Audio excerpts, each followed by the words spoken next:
सच्चिदानंद रूपाय विश्वाधिपत्यादि Hathaway तापत्र विनाशाय श्री कृष्णाय वयं नुमः। श्री कृष्ण गोविंद हरे मुरारी हे नाथ नारायण वासुदेव। श्री कृष्ण गोविंद हरे सभी गाय मिलकर हे नाथ नारायण वासुदेवा। श्री कृष्ण गोविंद हरे मुरारी हे नाथ नारायण वासुदेव। श्री कृष्ण गोविंद हरे मेरे बेटे ताली बजा कर गाए। हे नाथ नारायण वासुदेवा। देहांत काले तुम सामने हो, देहांत काले तुम सामने हो, हे नाथ नारायण वासुदेवा। श्री कृष्ण गोविंद हरे मुरारी हरि बोल। हे नाथ नारायण वासुदेवा। जय हो।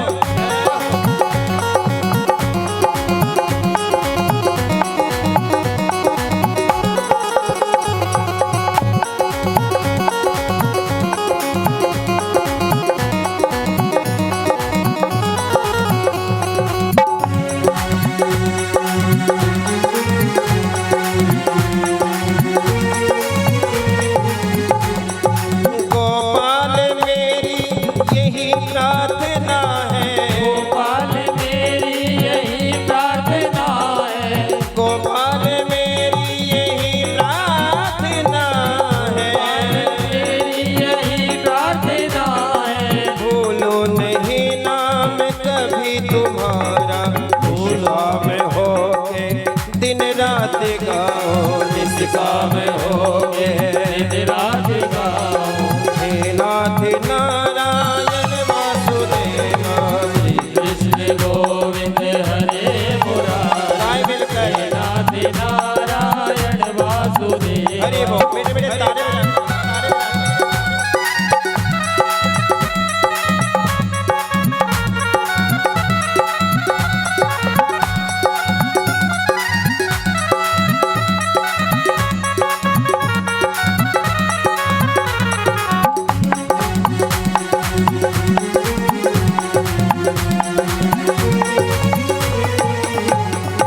देहांत काले तुम सामने हो, हाथ काल तुम सामने हो।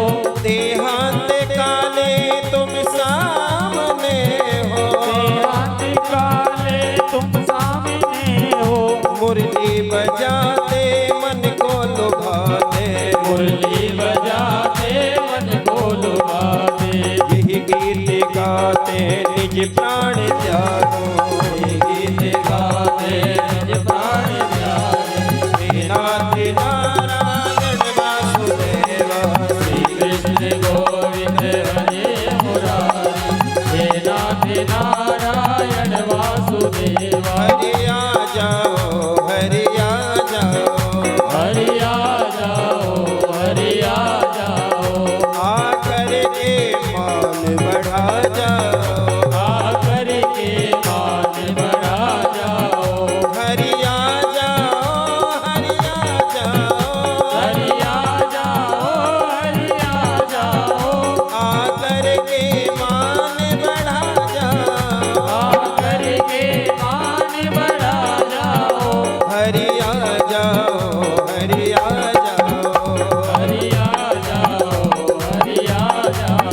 ओ हरि आ जाओ, हरि आ जाओ, हरि आ जाओ, हरि आ जाओ। ओ हरि आ जाओ, हरि आ जाओ, हरि आ जाओ, हरि आ जाओ।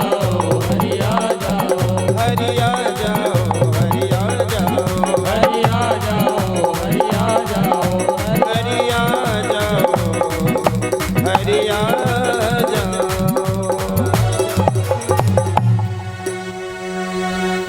बोलो वृंदावन बिहारी लाल, जय बोलो राधा रानी सरकार की जय हो।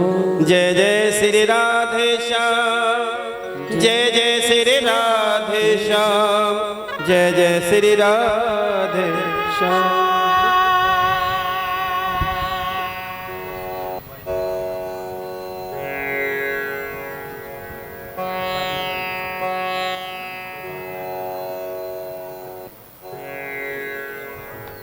सुनो।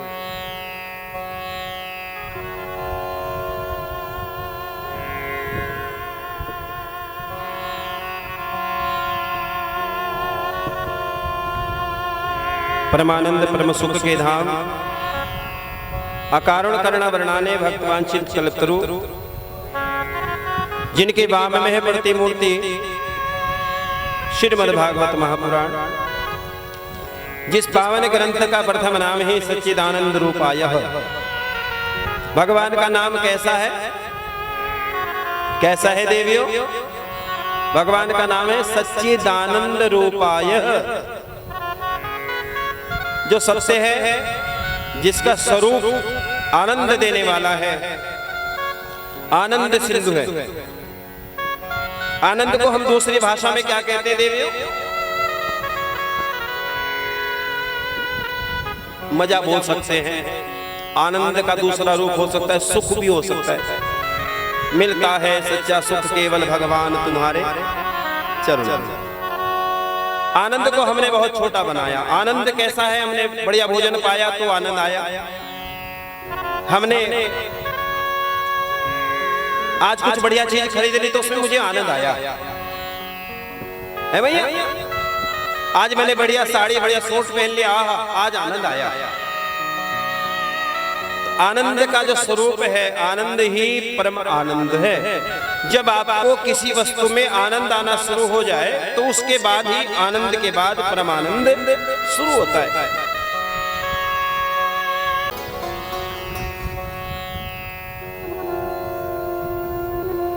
जब गुरु कृपा होती है तो दुनिया में कोई चीज ऐसी नहीं है जिसे आप प्राप्त नहीं कर सकते। कोई चीज दुनिया में ऐसी नहीं है जो गुरु का आशीर्वाद मिलने के बाद वो चीज प्राप्त ना हो। भगवान कहते हैं भावे को भावे अलग आलस हो, नाम जपते मंगल दिस दर्श। भगवान का नाम भावनाओं से जपे, भावनाएं ना हो तो भी जपे। जैसे एक बिजली का तार को आप जानबूझकर हाथ लगाएंगे तो करंट मारता है, और अनजाने में हाथ लग जाए तो भी क्या करता है चौधरी साहब?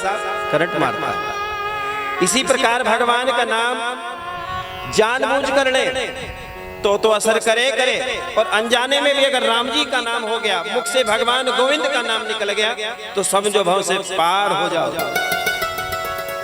ये भाव सागर पार करने के लिए मानव जीवन मिला है, मौज मस्ती करने के लिए नहीं मिला।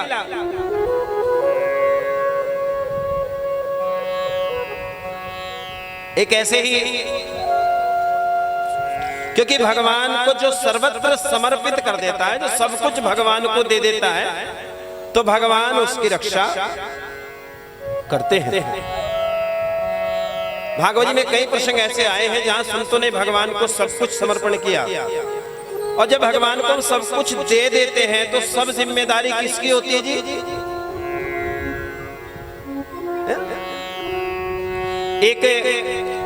एक गाड़ी चलाने वाला ड्राइवर होता है। जब हमें यह भरोसा होता है कि ड्राइवर अच्छा है, गाड़ी चला लेता है, तो टेंशन फ्री होकर गाड़ी में बैठ जाते हैं, हाँ या ना? बोलो भाई, बैठते नहीं बैठते? अगर आपको थोड़ा सा डाउट हो कि ये अच्छी नहीं चलाएगा गाड़ी, तो उसे बार बार आप टोकेंगे, भाई साहब धीरे से, भाई साहब देखो आगे सामने कौन आ गया। और अगर ड्राइवर अच्छा है तो कई बार आप सफर करते हुए बीच में सो ही जाते हैं। पड़ोसी होता है, बहन उठ जा जल्दी, उठ जा, देख दिन तेरा मंजिल आ गई, तेरे को जमुनानगर उतरना था, देख आगे जगाधरी पहुंच गई। अगर ड्राइवर अच्छा है तो आपको आपकी मंजिल तक पहुंचा देगा। अगर ड्राइवर अच्छा ना हो तो जी लोभी गुरु और कपटी चेला दोनों नरक में ठेलम ठेला। अगर लोभी गुरु फंस गया ना कभी जिंदगी में, तो ना अपने आप उतर सकता है बेचारा, ना दूसरों को पार कर सकता है।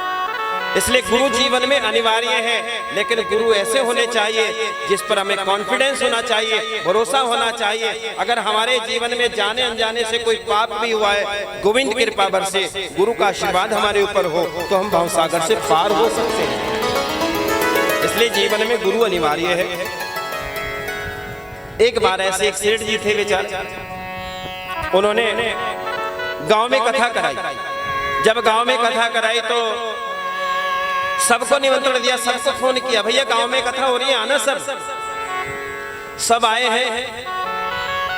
कुछ उसमें वेरी वेरी स्पेशल भी होते हैं, और जो वेरी वेरी स्पेशल होते हैं तो हमारा स्वभाव होता है कि जो वेरी वेरी स्पेशल होते हैं उन्हें मंच तक ले जाते हैं, महाराज जी तक ले जाते हैं, तिलक कराते हैं, आशीर्वाद दिलाते हैं। तो एक ऐसा ही सेठ जी था, उसका कोई मित्र था, बड़ा घनिष्ठ मित्र था, बड़ा नजदीकी मित्र था। उसे कहा चलो महाराज जी के पास चलो, तुम्हें आशीर्वाद दिलाएंगे। चलो भाई, और मंच पे आ गए। महाराज जी थे त्रिकालदर्शी, वो मस्तक की रेखा पढ़ना जानते थे। कई प्रकार के संत होते, एक होते मस्तक की रेखा पढ़ने वाले, हाथ देखने वाले होते हैं, और एक होते हैं जो कुछ नहीं देखते, केवल चरण देखकर बता देते हैं कि तेरा भाग्य किधर जा रहा है। त्रिकालदर्शी संत थे। जैसे ही मंच पे आए, मंच पे आने के बाद उनका सम्मान हुआ। सम्मान होने के बाद गुरुजी बड़े पहुंचे हुए थे। अब गुरुजी ने देखा उसके मस्तक की ओर देखकर कहा, बेटा वैसे तो सब बढ़िया है, लेकिन एक कमी है, तू भजन नहीं करता, तू भगवान का भजन नहीं करता। चेहरा बता देता है, जो भजन करने वाले होते हैं उनके चेहरे का तेज होता है, और जो वैसे झूठ मूठ इमोशनली ब्लैकमेल भगवान को करते हैं, गुरुदेव को करते हैं, वो ना पलड़े पार जाते हैं ना रड़े पार रहते, बीच में लटके रहते महाराज। तो उन्होंने कहा बेटा तू भजन नहीं करता। उसने कहा भजन?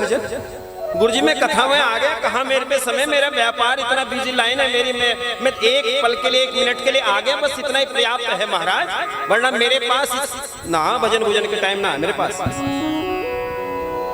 उसने कहा, गुरुजी ने कहा अच्छा ये बात है कि हाँ। अच्छा बेटा अगर हम तुमको कुछ उपाय बताए दे तो? जी बताओ गुरुजी। कि आप एक काम करो ना, भजन किया करो, और भजन करने का प्रभाव ये होगा कि आपका व्यापार जो भी आप करते हैं वो व्यापार आपका 4 गुना बढ़ जाएगा। अब और क्या चाहिए भाई? किसी का व्यापार बढ़िया बन जाए तो गुरुजी जो कह रट ले। उसने कहा अगर व्यापार बढ़ेगा तो गुरुजी बताओ क्या करना। अच्छा गुरुजी एक बात बताओ, जो मंत्र आप मुझे देंगे उस नाम को मैं कहीं भी जप सकता हूँ? उन्होंने कहा हाँ कहीं भी जप ले, उसमें कोई बात नहीं। अच्छा किसी भी समय जप लो? हाँ वो भी किसी भी समय जप ले, कोई प्रॉब्लम ना है। अब उसने जब गुरुजी ने कह दिया कि भाई कहीं भी जप सकता है तो, और कभी भी जप सकता है, ध्यान से सुने कथा जरा।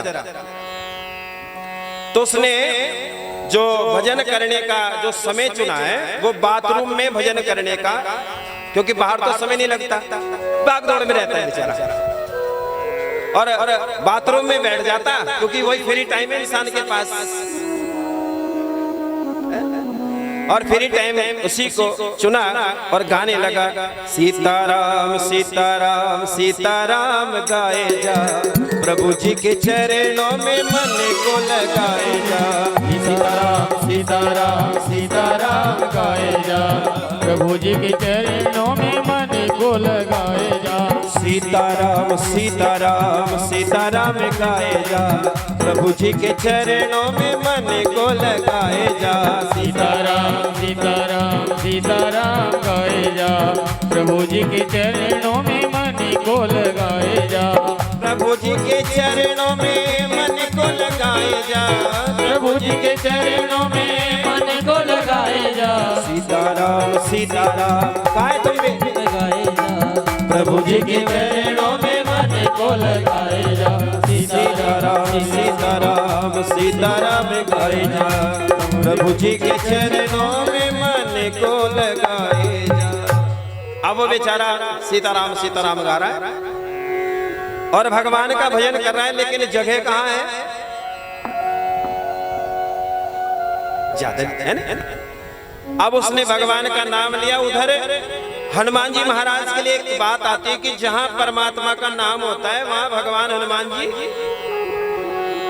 पहुंच जाते हैं। तो भगवान सीताराम जी का नाम जपते हैं। गुरु जी ने कहा भाई कहीं भी जप ले, कहीं बैठकर जप ले, जहां तेरा जी करे वहां जप ले। अब उसने जगह चुन ली और उधर हनुमान जी महाराज ने देखा कोई भक्त है सीताराम सीताराम भगवान का नाम गा रहा है,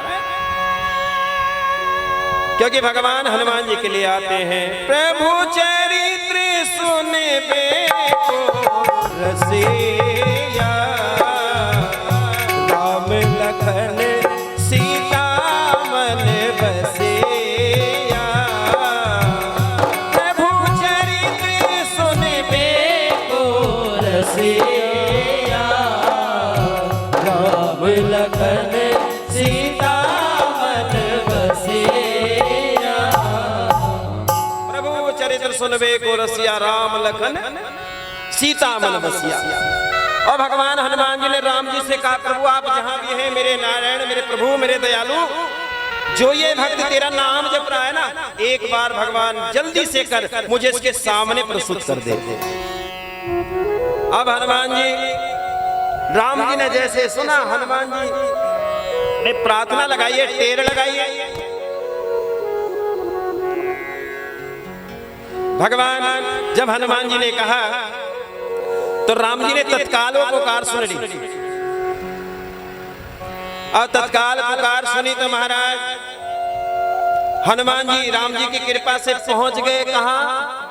आंखें बंद करके, जैसे ध्यान करके, राम जी का ध्यान करके हनुमान जी ने कहा, महाराज मुझे उस व्यक्ति के सामने पहुंचाओ जो सीताराम सीताराम गा रहा है। हनुमान जी ने आंखें बंद करके, जैसे हनुमान जी ने आंखें खोली तो भक्त कहां है, कहां जप रहा है बैठकर। अब हनुमान जी का मूड खराब, इतना मूड खराब हो गया, आंखें लाल हो गई। पूछा उससे क्या कर रहा है? उसने कहा सीताराम सीताराम गा रहा हूं। उसने कहा तेरे को यही जगह मिली, और कोई जगह ना मिली, तेरे को ऐसी जगह मिली। उसने कहा मेरे गुरुजी ने कहा था जहां जहां जहां समय मिले वहां जप ले बैठकर। उसने कहा भाई गुरुजी ने ये थोड़े कहा था, तो कहां यार तूने जरा सी शर्म ना की। उसने कहा देखो मेरे पास वो फ्री टाइम था, मैंने उस फ्री टाइम का यूज किया है, बस मैं बैठकर जप रहा हूं। हनुमान जी को गुस्सा आ गया, क्रोध आ गया। हनुमान जी ने पकड़ा उसको और एक तमाचा कमर में मारा। कहा मारा जी? और भगा दिया उसको वहां से। अब हनुमान जी गए राम जी के पास। उस समय राम जी बैठे हुए थे और राम जी की कमर में दर्द हो रहा था। बड़े ध्यान से सुनना, शिक्षा प्रतिज्ञान। राम जी की कमर में दर्द था तो हनुमान जी महाराज पहुंचे। हनुमान जी महाराज राम जी से कहने लगे, नारायण प्रभु प्रणाम। राम जी प्रणाम, कैसे हैं आप? अच्छा हाँ प्रभु, आज मैं आपको कैसे भक्त की बात बताने के लिए आया हूं, जरा ध्यान से सुनना। उसने कहा, राम जी ने कहा चलो ठीक है। अब भगवान ने कहा आज दर्द है ना भगवान की कमर में, तो भगवान ने कहा क्या बात है बताओ। हनुमान जी ने कहा अच्छा भगवान एक बात बताओ, आपको दर्द है, कोई दिक्कत हो रही है?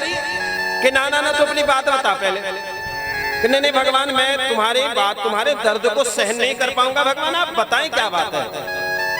उन्होंने कहा देखो हनुमान, मेरी कमर में दर्द हो रहा है। हनुमान जी ने कहा भगवान संकट कटे मिटे सब पीरा, जो सुमरे हनुमत बलबीरा। सारे संकट को दूर करने वाला मैं बैठो, कहां है आप टेंशन ले रहे? अभी भगवान आपके कमर का दर्द ठीक कर देता हूं। हनुमान जी ने कहा भगवान दर्द कहां है? कि मेरी पीठ में दर्द हो रहा है। भगवान हनुमान जी ने देखा तो नजर नहीं आया। भगवान ने कहा थोड़ा कपड़ा हटाकर देखना प्यारे। अब थोड़ा सा कपड़ा हटाया तो महाराज राम जी की कमर पर पंजे के निशान है। एक वानर के द्वारा एक पंजे का निशान राम जी की कमर पर पाया गया। अब हनुमान जी ने देखा तो हनुमान जी को क्रोध आ गया। भगवान कौन है ऐसा जिसने आपको मार दिया? मेरे होते हुए भगवान आपके ऊपर प्रहार करने वाला दुनिया में नहीं बचेगा, बताओ भगवान कौन? भगवान ने कहा मेरे को क्या पता, दुनिया है कुछ को ज्यादा छूट मिल गई, कुछ ऐसे भक्त हो गए ज्यादा छूट होगी इनको। हनुमान जी ने कहा भगवान इसका इलाज मैं भी कर देता हूँ, तुम टेंशन ना लो, अभी सबके फिंगरप्रिंट चेक होंगे किसने मारा है भगवान को। सारी दुनिया के वानर इकट्ठे कर दिए और भगवान हनुमान जी ने कहा किसने भगवान को मारा है? वानरों ने कहा भगवान हम भगवान को मारेंगे, जहाँ तुम बैठे हो हमारी सामर्थ्य है उनको हाथ लगाए दे। और पहली बात हम राम जी का बड़ा सम्मान करते हैं, ऐसा नहीं हो सकता। उन्होंने कहा नहीं फिंगरप्रिंट चेक कराओ चलो। अब फिंगरप्रिंट चेक हुए तुम्हारा, सारे वानर फिर कर आगे, लेकिन एक का भी फिंगरप्रिंट नहीं मिला। मैच खाया। अब हनुमान जी तो हताश हो के रोने लगे। हनुमान जी ने कहा प्रभु बताओ ना किसने आपको मारा है, प्लीज बताओ भगवान। अच्छा चलो मैं कुछ नहीं कहूंगा उसको, आप बताइए किसने मारा है आपको। राम जी मुस्कुराए। राम जी ने कहा अच्छा हनुमान जी आपने अपना हाथ लगाकर देखा। भगवान मैं आपको मार दूं, मैं आपको मारूं ना भगवान, आप क्या सोच रहे हैं। उसने कहा नहीं मैं ये नहीं कह रहा कि तुमने मेरे को मारा है, एक बार फिंगरप्रिंट चूड़ी चेक कर ले अपना। अब जैसे हनुमान जी गए भगवान के कमर के बराबर में, जैसे हाथ लगाए तो फिंगरप्रिंट मैच करने शुरू हो गए। हनुमान जी रोना शुरू कर देते। अब हनुमान जी जब रोते तो मानो थोड़ी मिनट बाद ही पूरा फिंगरप्रिंट मैच कर गया। हनुमान जी भगवान के चरणों में गिर गए, भगवान से कहने लगे भगवान मैंने आपसे कौन सा अपराध कर दिया, मैंने आपको कब मारा, भगवान प्लीज बताइए भगवान। अब हनुमान जी को देखकर राम जी की आंखों में आंसू आ गए। राम जी ने कहा हनुमान तू अभी किसी के पास से आए, एक भक्त को तूने मार के आया। उसने कहा भगवान वो आपका नाम जप रहा था, गलत जगह पर जप रहा था। हनुमान जी की बात सुनकर राम जी ने कहा वो चाहे मंत्र उल्टा जपे, चाहे सुल्टा जपे, चाहे आधा जपे, चाहे पूरा जपे, लेकिन उसके हृदय में मैं बैठा हूं, इसलिए वो मंत्र मुझे स्वीकार रहा। कुछ लोग मंत्रों में दिमाग खराब करते हैं, मेरे पे आता नहीं सुध नहीं आता। अरे भाव भगवान को दीजिए, भावना में भाव नहीं है। अगर भावना में भाव नहीं है तो भगवान कहाँ। आप आधा मंत्र जपिए, एक घड़ी आधी घड़ी आधे से पुण्यात, तुलसी संगत साध की हरे कोटि अपराध, क्षण भर का सत्संग भी जीवन बदल देता है। अगर जाने अनजाने में राम निकल गया तो भवसागर पार। भगवान ने कहा उसने सब कुछ मुझे समर्पण किया, गुरु के ऊपर भरोसा किया, गुरु ने जो बताया, गुरुजी ने कहा था चाहे जहां बैठकर जप ले, लेकिन जब भगवान का नाम उसे परमात्मा की छवि हृदय में धारण करके मेरा नाम जपा, स्थान की अहमियत नहीं होती, केवल भावनाओं की कीमत होती है। स्थान तो आप बहुत से लोग मैंने देखे चलते फिरते खेत में काम करते करते राम का नाम जपते, क्यों जी। इधर इधर सेठ लोग तराजू में तोल रहे हैं सामान, उधर कह रहे सीताराम सीताराम, कहीं भी जपे। तो भगवान ने कहा भक्ति भगवंत भगवन गुरु चतुर नाम वपु एक, इनके पद वंदन किए नासे विघ्न अनेक। जीवन के जितने भी विघ्न हैं, भक्ति जो मेरे नाम की भक्ति करता है उनके बारे में बताया। भगत एक भगत होते हैं, एक भक्ति करने वाले होते हैं। भगत तो बहुत होते हैं, मगर भगत बनने के बाद भक्ति होनी चाहिए महाराज। कपड़े पहनने से भक्त नहीं बनते। अभी सरकार ने गाइडेंस जारी की है यूपी में, अपनी दुकान के ऊपर नाम लिखवाओ आप कौन है, अपना नाम अंकित कीजिए। ऊपर लिखा है श्री श्याम ढाबा, बेच रहा है मुसलमान, ये पता नहीं क्या बना रहा है। तो गाइडेंस तो जारी होगी यूपी में।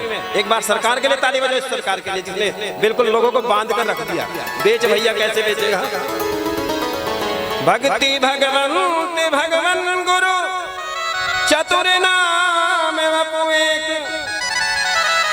किस किस के नाम बताएं। भक्ति भगत भगवंत, भगवंत मैंने भगवान, गुरु, इन चारों के जो नाम है, चतुर नाम परमात्मा चार रूप बताए गए हैं। चतुर नाम वपु एक, इन सबका एक ही लक्ष्य है, इनके पद वंदन करें, इनके चरणों की वंदन करें, नासे विघ्न अनेक। जिन जिंदगी में कोई पाप किया होगा उसका तत्काल भगवान विनाश कर देते हैं, ऐसे दयालु हैं। भगवान ने कहा जो मुझे सब कुछ समर्पण कर देता है, सब कुछ, सब कुछ का मतलब सब कुछ ही होता है, ठीक है ना। क्यों जी चौधरी साहब, सब कुछ का मतलब रामायण में एक चौपाई है, सर्वस देह आज सहरोसा। जब राम जी को मांगने के लिए विश्वामित्र जी आए थे तो राजा दशरथ ने कहा था सर्वत्र देहु आज सहरोसा। आप धन मांगिए, धन कोष मांगिए, सेना मांगिए, और सर्वत्र में मैं भी आ गया, आप मुझे मांगिए। लेकिन राम देत नहीं बने हैं गोसाई, राम को देने में मन नहीं है। परमात्मा आनंद घन है, आनंद सिंधु है, आनंद ही परमात्मा का नाम है। इस आनंद में आप बोले, जोर से बोलो सीताराम। राम सिया राम जय जय राम। सिया राम जय जय राम। राम सिया राम जय जय राम। सिया राम जय जय राम।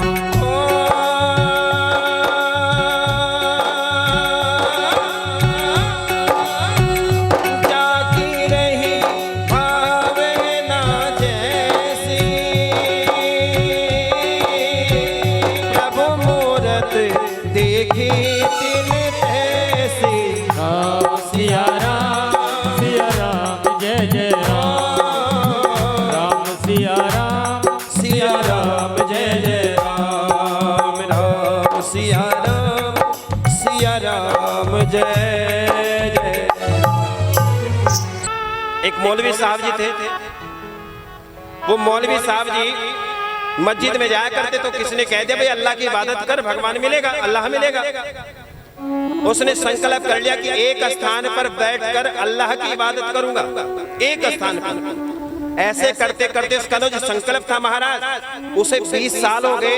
एक जगह बैठकर नमाज अदा करते करते धरती भी थोड़ी नीचे खिसक गई, क्योंकि जिस स्थान पर बैठकर कोई संत बन जाकर भगवान का भजन करता है, वो भूमि भी उस भार को सहन करने में सामर्थ्यवान, वो भी खिसक जाया करती है नीचे। तो भजन किया, अल्लाह की इबादत किया करता। एक दिन 20 साल हो गए इसको करते करते। आकाशवाणी हुई, ऐ मौलवी साहब, तूने जितनी भी इबादत मेरे लिए की है, जितना भी मेरे नाम का नाम जपा है, मुझे एक भी तेरी इबादत कबूल नहीं हुई। अच्छा, आज का व्यक्ति होता तो क्या करता? बोलो क्या करता जी? जिसे 20 साल एक लाइन में लगे लगे हो गए और आकाशवाणी हो जाए भाई हमें तेरी लिए एक नमाज अदा नहीं हुई, कबूल नहीं हुई, तो क्या करेगा व्यक्ति? छोड़ देगा, धर्म बदल लेगा। जब तू नहीं सुनेगा तो किसी और को ढूंढेंगे। क्यों जी? हाँ या ना भैया, हाँ या ना? लेकिन उस व्यक्ति की बात सुनिए आप। उसने कहा देखो ऐसी बात नहीं है भगवान, अल्लाह मियां आपने कह दिया, अब चाहे 20 साल मेरे को और लग जाए, मैं इसी स्थान पर बैठकर नमाज अदा करूंगा। आकाशवाणी में क्यों? क्योंकि अल्लाह मियां मुझे पता है तो 20 साल से मेरी ओर देख रहा है, बस इतनी मेरी इबादत काफी है। मुझे पता है तू देख रहा है, अगर तेरी नजर में मैं हूं तो भगवान तेरी कृपा अल्लाह मियां एक दिन बरसेगी। हमें लाइन में लगने में देर है। अभी सावन है, कल से परसों से सावन लगेगा। देखो कितनी भीड़ आएगी मंदिर में महादेव के लिए।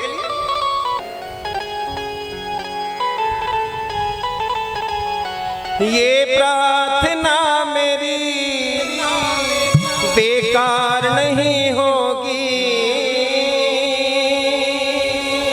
पूरा है भरोसा मेरी हार नहीं होगी।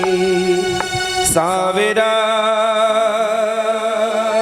जब तू मेरे साथ है, सावरा सर पे तेरा हाथ है।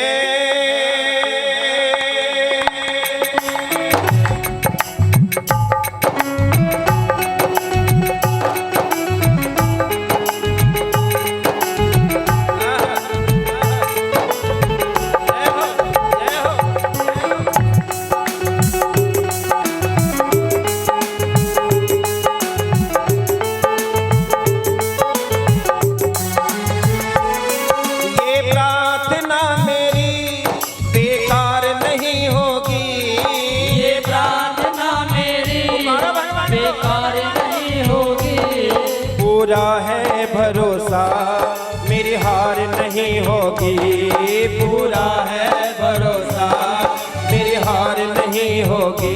सावेरा जब तो मेरे साथ है, सावेरा सर पे तेरा हाथ है।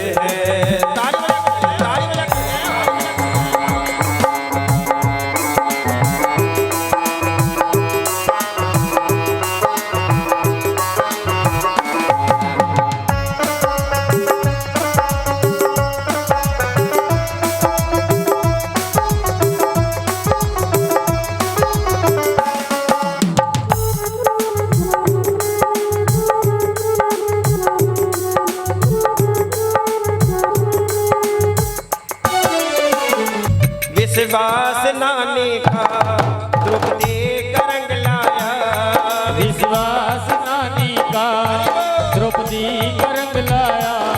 पहला का भाई बन खुद सावरा आया। बहना का भाई बन खुद सावरा। उठाओ लंबे लंबे हाथ और मिलकर कहे, इज्जत जमाने में शर्मसार नहीं होगी। इज्जत जमाने में शर्मसार नहीं होगी। पूरा है भरोसा मेरी हार नहीं होगी। सावरा जब तो मेरे साथ है, सावरा सर पे तेरा हाथ है। जो हार जाते हैं उनको जिताता है। भगवान क्या करते हैं? जो हार जाते हैं, जो टूट जाते हैं, जो दुनिया में हताश हो जाते हैं, उन्हें भगवान विजय बनाता है। कौरव और पांडव कितने थे? और कौरव देखो कितनी विशाल सेना थी, लेकिन जिसने अपना जीवन भगवान के हाथों में सौंप दिया, उन्हें भगवान हारने नहीं देते। भगवान ने एक वचन भरा था जब युद्ध का प्रारंभ हुआ, भगवान ने कह दिया पांडवों का एक भी बाल बांका नहीं होने दूंगा। क्योंकि भगवान को सब कुछ जो सौंप देते हैं, फिर चिंता कौन करता है जी? कौन करता है? भगवान करता है। कई बार हमें आपको चिंता होती है, कौन करेगा, कैसे होगा, कौन इसमें हमारी हेल्प करेगा। याद रखना, भगवान पर भरोसा रखकर जो अपनी गाड़ी को परमात्मा के हाथों में सौंपते हैं, उन्हें भगवान जो हार जाते हैं उनको जिताता है। सब भक्त कहे कान्हा बिगड़ी बनाता है। सब भक्त कहे कान्हा बिगड़ी बनाता है। दुनिया में सी तो सरकार नहीं होगी। दुनिया में ऐसी तो सरकार है, कोई ऐसी सरकार गिर जाती है, सरकार दूसरी बन जाती है, कभी कांग्रेस आ जाती है, कभी बीजेपी आ जाती है, कभी कोई सरकार आती है। एक परमात्मा की सरकार ऐसी है, जब से दुनिया का निर्माण हुआ भगवान की सरकार चल रही है। जब तक दुनिया रहेगी भगवान की सरकार, क्यों जी? और ऐसी सरकार है किसी को भगवान दुखी नहीं करता। लोग कई बार सरकारों से दुखी हो जाते हैं, ये सरकार ये कर रही है, हमारी ये डिमांड है, हमें ये मिलना चाहिए, हमें ये देना चाहिए, ये ना। एक परमात्मा ऐसा है जो देकर भूल जाता है। जो देकर भूलने वाला है वो कौन है? भगवान है। सरकार ने हमें कुछ दिया, 100 बार टीवी पर चैनलों पर आप सुनते हैं, पढ़ते हैं, देखते हैं, अपनी अपनी गाथाएं गाते, हमने ये कर दिया, हमने ये कर दिया। अरे महाराज, तूने कुछ नहीं किया, तेरे के ऊपर भगवान की कृपा थी तो तूने कर दिया, तुझे पद मिल गया, बस। क्यों? आज भगवान कहते हैं, एक सच्चे संत भगवान के वृंदावन की पावन घटना बड़े ध्यान से सुने। भगवान के एक भक्त वृंदावन में घूमा करते थे, जिन्हें लोग जज साहब के नाम से जानते थे। कोई उनको मिलता तो सब कहते हैं जज साहब जी आ गए, जज साहब जी आ गए, जज साहब जी आ गए, नाम पड़ गया। हुआ ऐसा, मंदिर में जाया करते, मंदिर से बाहर ही बैठ जाया करते। जैसे मंदिर है तो मंदिर की बाहर चौखट पर ही बैठ जाया करते। सत्य घटना है, लगभग 60 साल पहले मैया कितने साल पहले है महाराज? केवल 60 साल पहले मंदिर के बाहर ही चौखट पर बैठ जाया करते। कोई कहता भाई साहब अंदर दर्शन नहीं करने जाएंगे, तो वो एक ही बात कहा करते, मेरी सामर्थ्य नहीं है कि भगवान को अपना चेहरा दिखा पाऊं, मेरी हिम्मत नहीं कि मैं भगवान के सामने चला जाऊं। वो कहते क्यों? कि मेरी जिंदगी में एक पल ऐसा आया जिसमें भगवान मेरे सामने आया और मैं भगवान को पहचान ना पाया। सत्य घटना वृंदावन के, सुने बड़े श्रद्धा के साथ। मध्य प्रदेश के किसी प्रांत में एक जिला पड़ता था, उसमें तो वहां ये जो जज साहब जी थे ये कोर्ट में रहा करते और पद था जज साहब जी, नौकरी करते थे। एक बार ऐसे ही भगवान की व्यवस्था बदली, एक उसी गांव में, आसपास के गांव में एक भोला नाम का व्यक्ति रहा करता था। नाम था भोला। जैसा नाम वैसा काम। अगर कोई पूछा करता भोला ये बात कैसी है, बस एक ही बात कहा करता था, रघुनाथ जी जाने। क्या कहता था जी? रघुनाथ जी जाने। जैसे आप लोग कई बार बार बीच में कह देते भगवान जाने, कहते नहीं आप लोग भी, तो यानी भगवान जानता है। जब आप ये बात कहते हैं भगवान जाने, तो फिर पाप क्यों करते हैं? जब वो सब कुछ पता है उसको, फिर पापी बनकर क्यों उसके दरवाजे हम जाना चाहते? बस एक ही बात कहा करता, जो पूछता भाई साहब अरे बोला अरे ये बात कैसी है, बस एक बात कहता, जज साहब जी जाने, रघुनाथ जी जाने। अब घर में एक बेटा, दो बेटे, एक बेटी। बेटी बड़ी हो गई, शानी हो गई, विवाह योग्य हो गई, तो उसके दोनों बेटों ने कहा पिताजी हमारे घर में सामर्थ्य नहीं है कि हम इसका विवाह अपने निजी पैसों से कर पाएं। किसी सेठ के पास जाइए, आप वहां से थोड़ा पैसा ले आइए, जो उनका ब्याज बनेगा हम उनको पाई करके वापस कर देंगे, आप जाओ। गांव के किसी सेठ जी के पास भोला चला गया और भोला ने जाकर कहा महाराज मेरी कन्या का विवाह है, आप मुझे कुछ पैसा दीजिए, मेरे बच्चे मेहनत करेंगे, मजदूरी करेंगे, आपका पाई अदा कर देंगे। जैसा आपने किसी क्षेत्र में ये भोला, आज सेठ जी ने पैसा दे दिया और पैसा देने के बाद वही खाते में नाम चढ़ गया, ब्याज शुरू हो गया। घर आया, मैया ए मैया कहाँ जा रही? होगी दिखे मनोकामना पूरी है।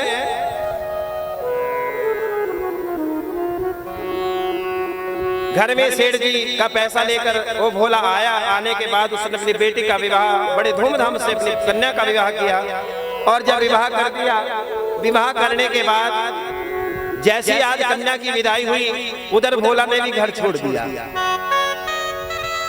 क्या छोड़ा देवियों? घर छोड़ दिया। जब घर छोड़ा मंदिर में चला गया। गांव में एक मंदिर, गांव के बाहर एक मंदिर, वो मंदिर रघुनाथ जी का मंदिर था। किसका मंदिर था जी? रघुनाथ जी का मंदिर। जाओ कहां तब चरण तुम्हारे, भगवान अब मैं कहां जाऊं? जाओ कहां तज चरण तुम्हारे, भगवान मैं ये चरण छोड़कर कहां जाऊं?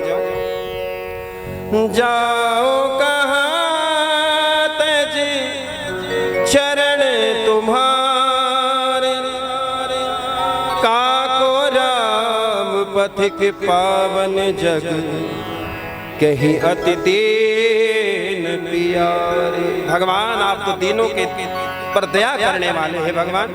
अब मैं कहां जाऊं? भगवान के शरण में रहा करता, भगवान नारायण के मंदिर में रहा करता, रघुनाथ जी के मंदिर में रहा करता, और बस एक ही बात कहा करता, मेरे सर पे सीताराम फिकर फिर क्या करना, मेरे सर पे सीताराम फिकर फिर क्या करना, मेरे सर पे सीताराम फिकर फिर क्या करना, मेरे सर पे सीताराम फिकर फिर क्या करना, सर पे सीताराम फिकर फिर क्या करना। वो क्या करना, क्या करना, क्या करना प्यारे, क्या करना, क्या करना, क्या करना, क्या करना फिर क्या करना, तेरे बिगड़े बना देंगे काम, फिकर फिर क्या करना, तेरे बिगड़े बना देंगे काम, फिकर फिर क्या करना, तेरे सर पे सीताराम फिकर फिर क्या करना।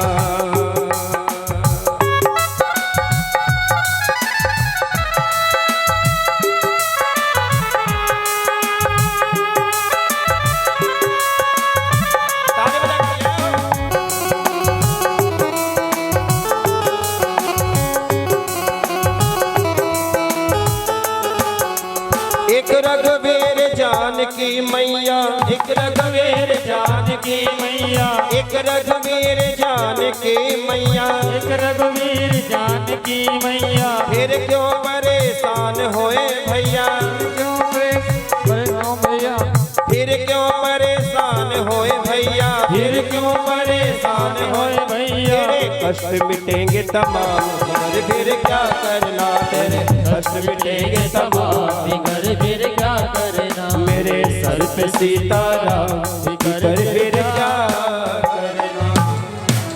जोर से बोलो राधे राधे। मेरे सर पे सीताराम, फिकर फिर, किस किस को फिक्र है हाथ उठाओ। अच्छा, इस दरबार में बैठकर अगर फिक्र रही तो दुनिया में आप बेफिक्रे होकर नहीं जी सकते। केवल भगवान का दरवाजा ही ऐसे जा फिक्र टेंशन क्यों करो।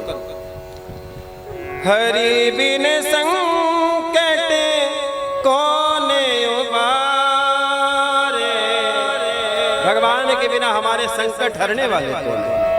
साधनहीन मलिन दीन के जाए इलाज तुम्हारी, हरि बिन संकट कौन उबारे। भगवान मैं आपके भरोसे और परमात्मा अब जो जिंदगी के कुछ पल बचे हैं आपके भरोसे ही काटने हैं ठाकुर जी। अब इस प्रकार समय व्यतीत होता गया, बच्चे बाहर चले गए, पैसा कमाया बालकों ने, कमाने के बाद घर आए और घर आने के बाद पाई पाई कर कर जो ब्याज हुआ और जो मूल था वो सब लेकर आज भोला सेठ जी के सामने पहुंच गया और सेठ जी से जाकर कहा लो सेठ जी पकड़ो पैसा, ये आपका ब्याज था, ये आपका मूल था, लो जरा चेक कर लो। सेठ जी ने कहा हाँ हो गया। अब सेठ जी ने एक पर्ची बना दी, बही खाते से नाम काट दिया और एक पर्ची बना दी। पर्ची बनाने के बाद भोला से कहा भोला ले दे इस पर्ची पर क्या लिखा है जरा पढ़कर बता दे। उसने कहा हमको तो कुछ ना पता, बस जो भी तुमने लिखा है वो रघुनाथ जी जाने।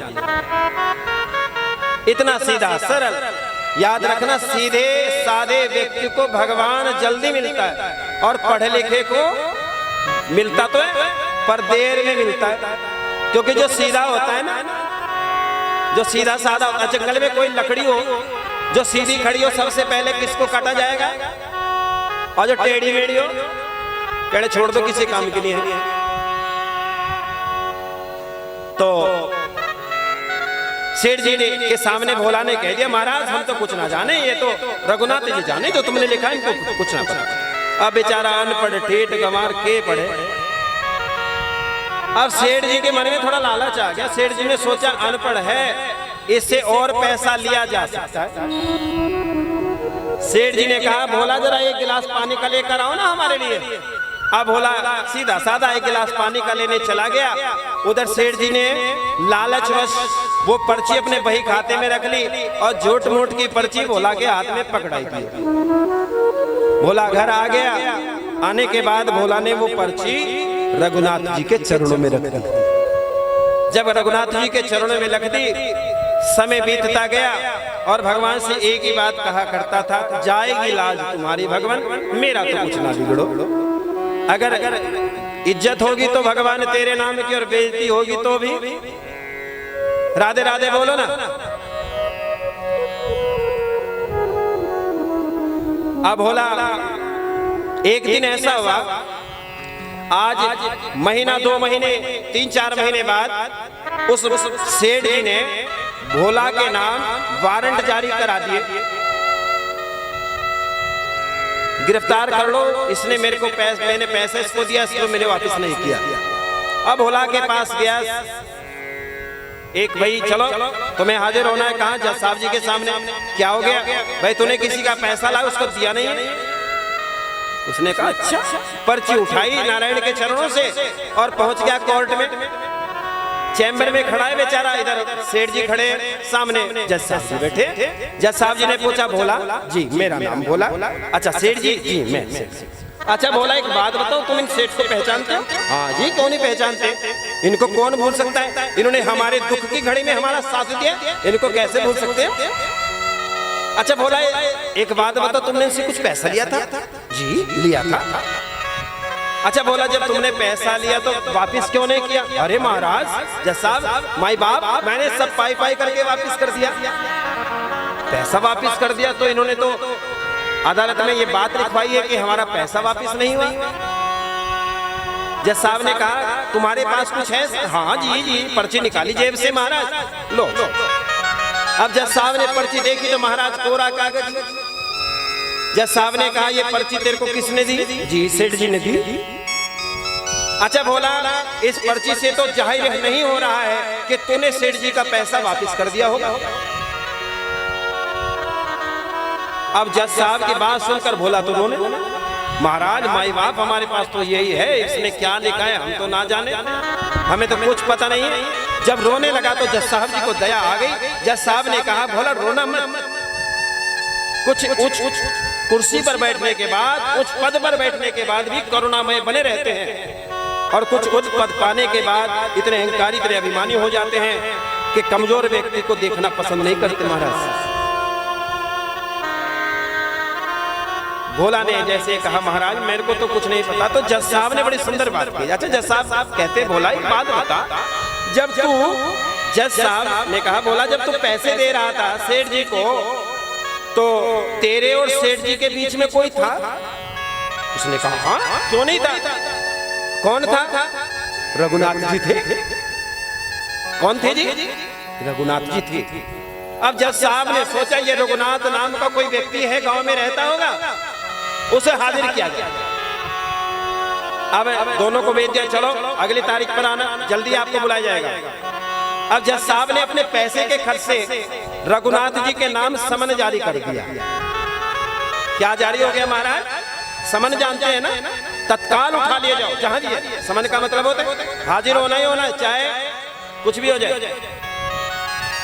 अब समन पहुंच गया गांव में, मुनीम लेकर पहुंच गया, पूरे गांव में घूमे, दो चार से पूछा महाराज यहाँ कोई रघुनाथ नाम का व्यक्ति रहता है? उन्होंने कहा महाराज इस पूरे गांव में ना मिले आपको, मोहल्ले छोड़ दीजिए आप, ये पूरा गांव इतना बड़ा गांव पड़ा है, इस पूरे गांव में कोई रघुनाथ नाम का व्यक्ति आपको नहीं मिलेगा। उसने कहा बात बता कि समन आया है रघुनाथ जी के नाम। उसने कहा देख भाई रघुनाथ नाम का व्यक्ति तो ना है, लेकिन रघुनाथ जी का मंदिर है। उसने सोचा चलो भाई मंदिर में ही चले। अब भगवान के सामने पहुंच गया, रघुनाथ जी का मंदिर था, और मंदिर में जाकर रघुनाथ जी के मंदिर के जो पुजारी थे उन्हें बुलाया। महाराज जी ये रघुनाथ जी का मंदिर है? हाँ जी। लो रघुनाथ जी के नाम समन जारी हुआ है। आज उस पुजारी ने विचार किया, भगवान को कोई कोष्ठक मालाएं पहुंचाता है, भगवान को कोई फूल पहुंचाता है, भगवान को कोई प्रसाद देता है, आज पहली बार भगवान के लिए समन आया है, और जब भगवान ने मंगा लिया है तो सिग्नेचर मैं कर देता हूं। अब नीचे सिग्नेचर कर दिया क्योंकि वापसी का होता है। आया किसी के नाम समन, समन में दो कागज आते हैं, एक वहां रख दिया जाता है, दूसरे पर सिग्नेचर करके वापिस जज साहब के साथ कि भाई मैंने पहुंचा दिया। ठीक है ना?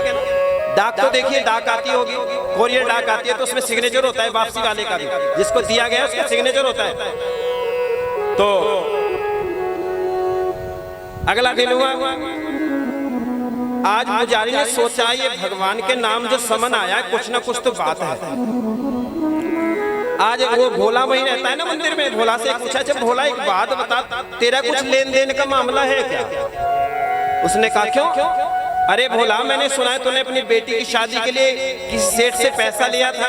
हाँ जी लिया था। तो सुनो तुमने वहां कोई कह दिया होगा कोई रघुनाथ है? कि हाँ कह दिया था। तो रघुनाथ के नाम समन आ गया महाराज। अब केवट रोने लगा भगवान के चरण पकड़कर, पूरा दिन रोया बेचारा, रात्रि में रोया। सुबह आज हाजिर होना है कोर्ट में, अदालत में जाना है, तो उसने आज जो पुजारी था मंदिर का उसने सोचा आज भगवान को बड़े सुंदर सुंदर वस्त्र पहनाए, आज भगवान के कमरिया पर काले रंग की एक चादर भगवान की डाल दी, क्योंकि भगवान जब अपने भक्तों से मिलने के लिए जाते हैं तो कांधे पर काले रंग का पटका भगवान डालकर जाते हैं। भगवान को काला रंग बड़ा प्रिय है, भगवान के कांधे पर काले रंग का पटका डाल दिया गया। आज भगवान को एक भक्त की रक्षा करने के लिए जाना है। उस पुजारी ने कहा भगवान उस गरीब का भगवान आपके सिवा और कोई नहीं, आज भगवान आपको जाना पड़ेगा। भगवान देर मत कर देना, क्योंकि अगर आपने देर कर दी तो तो एक भक्त का भगवान आपके ऊपर से भरोसा मिट जाएगा। और ये दुनिया केवल भरोसे के भरोसे पर चलती है। भगवान आप पर दुनिया भरोसा करती है, अपने भरोसे की लाज रखना ठाकुर जी। कुछ पान कराया भगवान को प्रसाद दिया और हाथ जोड़कर उस पुजारी ने कहा, भगवान भोला जाने वाला है, आपको जाना पड़ेगा प्रभु। आज भोला गया, सेठ भी पहुंच गया, मैया जी सेठ जी पहुंच गए, भोला पहुंच गया, जज साहब बैठ गए। जब जज साहब बैठे तो भोला ने जज साहब जी को प्रणाम किया। जज साहब ने कहा, भोला कैसा है? ठीक हूं। कहाँ है तुम्हारा गवाह? तुमने कहा था कि जज साहब कह रहे कि आपके बीच में कुछ लेन देन के बीच में रघुनाथ जी थे, समन उनके नाम पहुंच गया, कहाँ है वो? अब जो बात भोला ने कही वो बड़े सुनने लायक है। उसने कहा, अभी आता है, आ रहे हैं अभी। ये किसका भरोसा है? किसका भरोसा है? एक भक्त का भगवान पर अटूट भरोसा है, मेरे दुख की घड़ी में वो जरूर आएगा। भगवान पर भरोसा कर लिया और भोला ने कह दिया, हृदय पे हाथ रखकर, आएगा वो जरूर, आप इंतजार करना, बस आ रहा है। अब भोला जब इंतजार की घड़ी हुई तो आज जज साहब ने अपने मुनीम से कहा, आवाज लगाओ। अब मुनीम ने आवाज लगाई, हाजिर हो, हाजिर हो, हाजिर हो। 3 बार जो टेर लगाई है, सामने से एक लटपटा फटे से कपड़े, कमर झुकी हुई, आज पगड़ी बंधी हुई है, एक डंडा लेकर, और भगवान डंडा लेकर आए, एक हाथ से कह रहे, आ रहा हूं। भगवान पहुंच रहे हैं और सुख सारद नारद शेष गणेश सहो के नहीं ध्यान में आते रहे। कोई नारद जी भगवान का ध्यान करता है, बड़े बड़े महात्मा भगवान का ध्यान करते हैं, उनके ध्यान में भगवान नहीं आते। एक भक्त की पुकार पर भगवान चले हैं। केवल कैसा अनपढ़ है, पढ़ा लिखा नहीं है। मैं ये कथा आपको इसलिए सुना रहा हूं कि भगवान अनपढ़ के बहुत नजदीक रहते हैं। और सुनो, आप पढ़ लिए ज्यादा, एक और एप्रिल ज्यादा पढ़ लिया, बीटेक कर ली, सीटेक कर ली, ये टैग दुनिया पर छोड़ दो। केवल भगवान से जुड़ना है तो अनपढ़ होकर जुड़ जाओ। भगवान मैं अनपढ़ रहा तेरे दरवाजे का, तभी भगवान आएगा। सुख सारद नारद शेष गणेश सहो के नहीं ध्यान में आते रहे। सोही आज विनीत अदालत में केवटा के गवाह कहलाते रहे। आज गवाह बनकर आगे भगवान। सुख धोखे उतरे दियो के भयो, सुख नहीं जो तजे जाते रहे। और भगवान पहुंच गए। भगवान ने कहा, जी मैं, आपका नाम? जी मैं रघुनाथ। अच्छा, आप रघुनाथ जी? जी मैं रघुनाथ। अच्छा, तुम्हारे और इनके बीच में लेन देन का कोई हिसाब किताब रहा? कि हाँ जी, हिसाब किताब नहीं, बहुत मामला खराब रहा। उन्होंने कहा, क्या रहा? कि सेठ जी को पैसा दे दिया पाई पाई ब्याज सहित, लेकिन सेठ जी के मन में लालच है, इसलिए इस बेचारे को भोला को परेशान किया जा रहा है। आप कैसे कह सकते? उन्होंने कहा, सेठ जी को यही रोको और इसके बही खाते में फला पेज पर एक पर्ची रखी है, बुलाओ। उस ठाकुर से क्या छिपाए? कुछ छुपाए से? नहीं छिपाए। अब वो गया, पर्ची उठाई, बही खाते से उसी नंबर पर वो पर्ची मिली। आज रघुनाथ जी की कहने से पर्ची मंगवा दी गई, जज साहब के सामने रख दी गई। जज साहब ने पर्ची पढ़ी और पर्ची पर कायदा लिखा हुआ था, ब्याज सहित पैसा वसूल। अब सेठ जी ने जैसे देखा पकड़े गए चोरी, तो बड़ा डांट पिलाई जज साहब ने। तूने एक साधारण व्यक्ति को परेशान किया, निकल यहाँ से। अब जज साहब जी के कहने से उसको भगा दियो और उधर भगवान भी डंडा लेकर वापिस चले। गवाही दे दी भगवान ने। भगवान ने जैसे ही गवाही तो जज साहब ने कहा, अरे अरे भोला जरा ऊपर आ, मेरे चैम्बर में आ। अब भोला को बुलाया, भोला से पूछा, भोला एक बात बता, भोला ये कौन थे? जी ये रघुनाथ जी थे। अच्छा, ये कहाँ रहते? और भोला ने जो बात के बड़े सुनने की है। जज साहब ने कहा, ये भोला ये बताओ, ये रघुनाथ जी कहाँ रहते? उसने कहा जहां हम रहते। जज साहब ने कहा अच्छा तू कहां रहता है? कि जहां रघुनाथ जी रहते। हमारा इनका अलग व्यवस्था नहीं है। अब कुछ समझ में नहीं आया। जज साहब ने कहा भाई मैं समझ नहीं आ रहा है। तो जज साहब को जो भोला ने, एक अनपढ़ व्यक्ति ने कहा भगवान जज साहब आपको अंग्रेजी ज्यादा आती होगी, आपको गणित ज्यादा होता होगा, लेकिन भगवान की पढ़ाई आज तक आपने पढ़ी नहीं है। जो उसकी पढ़ाई पढ़ लेता है वो फिर भगवान का ही रहता है। उसने कहा सुनो ये जो थे ना ये रघुनाथ जी थे। कौन से रघुनाथ जी? लगता तो नहीं, इनकी सामर्थ्य तो नहीं लगती कि इन्होंने कोई मंदिर बनवाई दिया होगा कि महाराज ये मंदिर वाले नहीं है, ये मंदिर में ही रहते हैं, यही वो ठाकुर जी है, सारी दुनिया को चलाते हैं। तो आज तेरे दवाई करवाई करके आए। अब इतना सुना जज साहब को बड़ा दुख हुआ, बड़ी गलानी हुई। कुर्सी पे बना जज बैठा रहा, जगदीश खड़े समझाते रहे।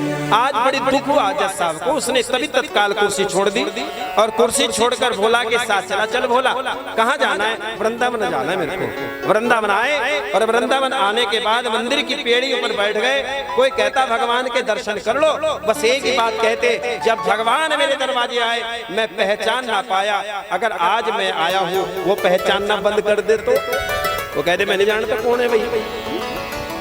जमाने की चाहत ने ऐसा भुलाया, तेरा नाम हरगिज़े जुबा पर न आया। खतावार हूँ मैं, गुनाहगार हूँ मैं, खतावार हूँ मैं, गुनाहगार हूँ मैं कर्जा चुकाने के काबिल नहीं हूँ। तेरी मेहरबानी का है बोझ इतना जिसे मैं उठाने के काबिल नहीं हूँ। मैं आ तो गया हूँ, मैं आ तो गया हूँ, मैं आ तो गया हूँ, मगर जानता हूँ तेरे दर पे आने के काबिल नहीं हूँ। तेरी मेहरबानी का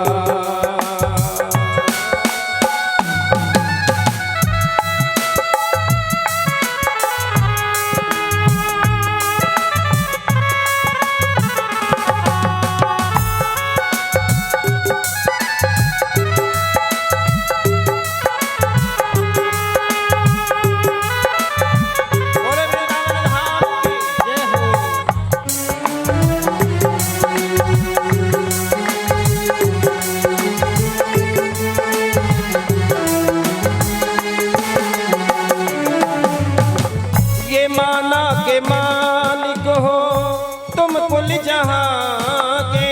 ये माना के मालिक हो तुम कुल जहां के, मगर अपनी झोली में फैलाऊं कैसे, मगर अपनी झोली में फैलाऊं कैसे। क्योंकि जो पहले दिया है वो ही कम नहीं है, जो पहले दिया है वो ही कम नहीं है।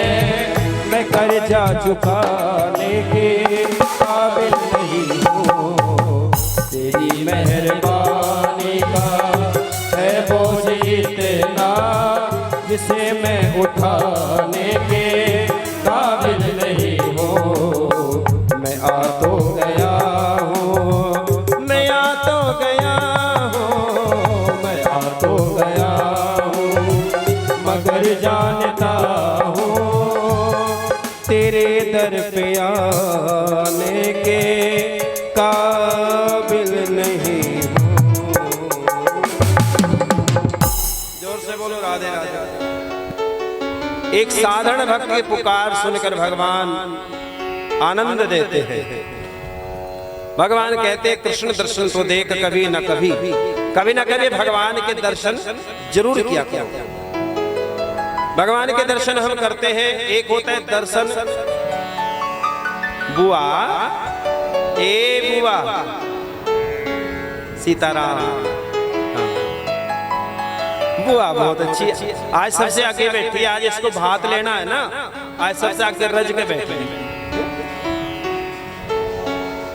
भगवान कहते हैं कृष्ण दर्शन तो कैसे कभी न कभी, ऐसा विश्वास मन में जगाते चलो, एक दिन भगवान दर्शन देंगे। गीता जी में भगवान कहते हैं ब्रह्मभूतम कृष्ण आत्मा च न सोचते न कांक्षते। जिसकी आत्मा प्रसन्न रहती है, कोई इच्छा जागृत नहीं होती, सम सर्वेषु भूतेषु मंद भक्ति लभते परमात्मा। जो मंद भक्ति से, मंद भक्ति से भगवान की प्राप्ति करते हैं। कैसे? मंद भक्ति कौन सी होती है? मंद भक्ति का ये तो नहीं कि आपने कम ज्ञान किया। मंद भक्ति का मतलब होता है आप भगवान का भजन करते रहे, भजन बढ़ाते रहे, और बीच बीच में ये कहते रहे भगवान मेरे से भजन नहीं आता, मैं भगवान आपकी भक्ति को नहीं जानता। गोवर्धन महाराज की पूजा भगवान ने कराई, छोटे छोटे ग्वाल वालों को भगवान ने अपने संरक्षण में रखा। मैया को पता चला कि लल्ला ने गोवर्धन उठाया, सुरभि नाम की गाय से आज भगवान गोविंद को स्नान कराया। स्नान कराने के बाद भगवान गोकुल में रहते, कभी भगवान ब्रजमंडल में जाते, कभी गोकुल में जाते, कभी भगवान इधर उधर टहलकदमी करते, तो भगवान कई बार गैया चराने के लिए जाते। भगवान ने शेषनाग को, जो जमुना जी में रहता है, सारे विश्व को जहर के द्वारा पूरे जल को दूषित कर दिया। भगवान ने गेंद खेलने के बहाने भगवान ने जबरदस्ती जानबूझकर भगवान ने जमुना जी में गेंद फेंकी, और भगवान उस गेंद को निकालने के लिए गए और भगवान ने शेषनाग को साध दिया। योजना कुछ भी रही है भगवान की, लेकिन भगवान अपने भक्तों को आनंद देने के लिए परमात्मा इस कार्य को कर रहे हैं। आज अर्धरात्रि की बात थी। आज कंस ने अक्रूर जी को बुलाया और अक्रूर जी से कहा जाओ, क्या करना है प्रभु? नंद बाबा के यहाँ दो बालक हैं, एक का नाम कृष्ण है, एक का नाम बलराम है। आप उन दोनों को लेकर आओ कि तुमको नाना जी ने बुलाया है। कंस क्या लगता है कन्हैया का?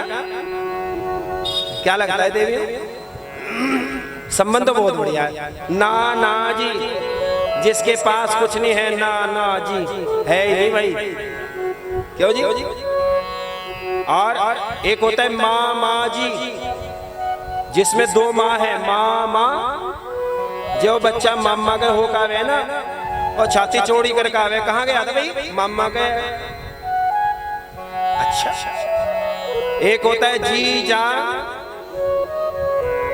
संबंध सुने आप, जीजा जी, जिसमें अपना जी चला जाए वो है जीजा। कई बार जी कहाँ फंसा रहे? जीजा में। पति से बात होना हो पर जीजा तो जरूर फोन मिलेगा रोज। पति की हाल चाल पूछे न पूछे, पति को गिलास पानी का मिला न मिले, जीजा तो जरूर जीजा ठीक ठाक। हाँ बढ़िया। एक होता है, कौन सा होता है भाई वो? अरे फूफा को तो आजकल कोई पूछता नहीं बेचारे। फूफा तो अगर गांव में आ जाए बस वो बेचारा जब तक रहे फूफा फूफ। एक होता है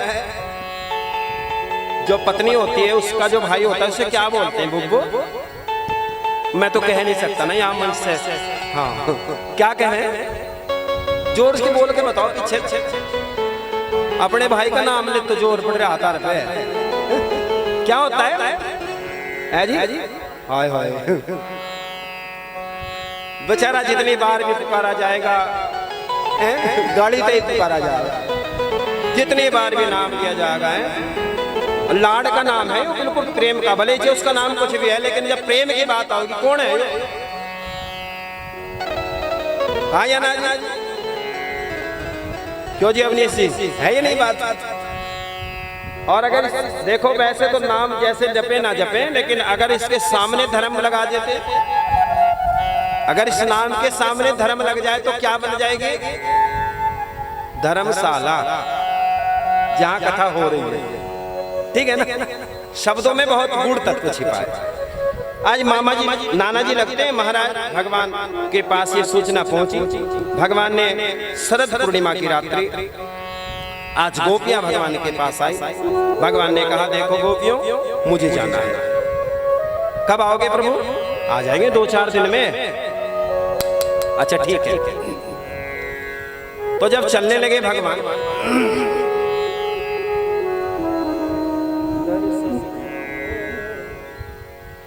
आज भगवान चलने लगे तो भगवान ने गोपियों से कहा देवी आप प्रेम से रहना। बलराम जी को भगवान ने साथ लिया और भगवान जब चले तो गोपियों ने कहा भगवान अच्छा एक बात बताओ, सच बताओ कब आओगे? कन्हैया की आंखों में आंसू छलक पड़े। भगवान ने कहा देख गोपी इतने प्रेम से तो ना पूछ, वरना मैं जा नहीं पाऊंगा। नहीं बताओ ना प्रभु कब आओगे? उन्होंने कहा मैं आ जाऊंगा 2-4-10 दिन में। उन्होंने कहा भगवान हम आपके बिना एक पल नहीं जी सकते, आप कह रहे 10 दिन में आएंगे। भगवान ने कहा देखो मुझे जाना ही पड़ेगा, ये मेरी मजबूरी है, क्योंकि जिस कार्य है तो मेरा जन्म हुआ है वो काम मुझे करना है। भगवान नंद बाबा के महल से भगवान यहाँ से चले और जैसे भगवान मथुरा की ओर बढ़े, सारी गोपियां भगवान के पीछे पीछे चलने लगी। ग्वाल बाल सभी जो वहां रहते हैं नंद बाबा के महल में, मानो आज गैया भी भगवान को देख रही हैं और रोकर भगवान से कहते हैं भगवान जल्दी आ जाना। केवल ये आस भगवान ने दी है कि मैं आऊंगा जरूर। ये नहीं कहा भगवान ने कि कब आओगे, बस ये कहा भगवान मैं आऊंगा जरूर, तू चिंता मत। और भगवान चले गए। रास्ते में जाते जाते भगवान बहुत को दर्शन दिया भगवान ने। उधर भगवान परमात्मा कुब्जा रास्ते में मिली। भगवान ने कुब्जा का उद्धार किया। कुब्जा कमर से झुक गई है। रास्ते में जाते जाते भगवान ने कुब्जा को दर्शन दिया। कुब्जा के मन में जिज्ञासा, क्योंकि कुब्जा प्रतिदिन कंस के माथे पर चंदन लगाया करती थी।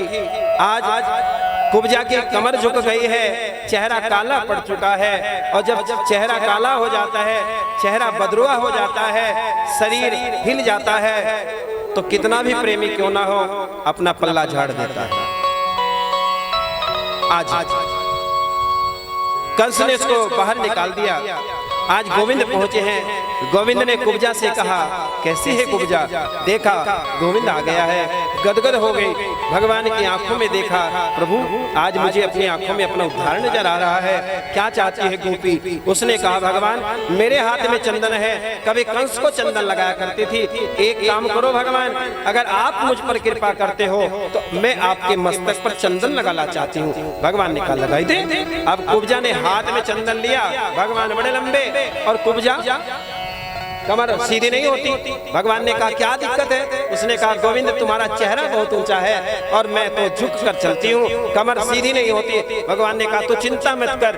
भगवान ने एक पैर कुब्जा के पैर पर रखा, ठोड़ी को भगवान ने हाथ लगाया, जरा सा झटका दिया, कुब्जा सीधी हो गई। और भगवान ने कुब्जा से कहा लगाए दो चंदन, और भगवान के मस्तक पर चंदन लग गया। तभी से भगवान को विशेष चंदन लगना शुरू होता है। आप भी अपने मस्तक पर चंदन जरूर लगाया करो। क्या लगाएंगे भाई? कई बार शर्म लगती है, खोए कोई क्या कहेगा, अरे दुनिया वाले क्या नहीं कहेंगे, कोई फर्क नहीं पड़ता। चंदन लगाकर जाया करो। कहीं रिश्तेदारी में जाओ चंदन लगाओ, कहीं आप अच्छे काम के लिए जा रहे हैं चंदन लगाओ। भगवान को चंदन लगाओ अपने मस्तक पर। अब शंकर जी का मंदिर है, फ्री का चंदन घिस मेरे नंदन है जी। ओहो बेल पत्र भी आज दिख रहे, बेल ये पत्ते ज्यादा से ज्यादा कल को दिखेंगे, परसों को बेल को सीताराम सब चूट के चल बाबा चल बाबा चल। है ये नहीं। और चंदन तो ऐसे घिसे, और भगवान को तो लगा भाई सुगड़ित है। और अपने ज्यादा अपने माथे पे बाबा को तो जरा सा चाहिए, हम दिखे बाबा। आज भगवान ने चंदन लगाया। भगवान कंस के पास जाते हैं और मामा कंस का भगवान उद्धार कर देते हैं। जोर से बोलो राधे राधे। जब कंस का उद्धार हो गया तो भगवान वासुदेव जी को बेड़ियों से मुक्त करते हैं, अपनी मैया यशोदा को मुक्त करते हैं। जब मुक्त हो गए तो भगवान इनके पास उग्रसेन को भगवान मुक्त कर देते हैं और भगवान यहाँ कुछ पल रहे। और जब कुछ पल रहे तो भगवान बैठे एक दिन ऐसे ही, तो भगवान को नंद बाबा का महल नजर आया। उधर गोपियां भी भगवान को देख रही हैं। कहकर गया था आया नहीं अब तक, कहकर गया है आया नहीं अब तक। 10 दिन हो गए, 15 दिन हो गए, 20 दिन हो गए, महीना, ओए होए साल होने वाला। भगवान का रास्ता नहीं आ रही है गोपियां, और मन में गोपियां सोच रही हैं शायद कन्हैया हमसे रूठ गया है, शायद वो कनवा हमसे रूठ गया है, इसलिए उसे हमारी याद नहीं आती। लेकिन एक भगवान है जो दुनिया उनको भले ही भूल जाए, लेकिन गोविंद है जो कभी किसी को भूलता, चाहे उसका नाम जपे चाहे ना जपे। श्वास कौन दे रहा है? भगवान दे रहा है। तुम उसके निमित्त कुछ नाम जपे, कुछ दान करे, कुछ कथा सुने, सत्संग करे, नाम जपे ना जपे, लेकिन भगवान भी ऐसे हैं कि 24 घंटे साथ निभा रहे हैं। ये श्वास बाहर रह जाए तो भी सीताराम, और अनुज जी श्वास अंदर रह जाए तो भी सीताराम। आज गोपियां भगवान को निहारती हैं, दर्शन को तरसते हैं, दो नैना ये बावरे, मेरे शाम में चले आओ, घनश्याम चले आओ। पुकारो भगवान को।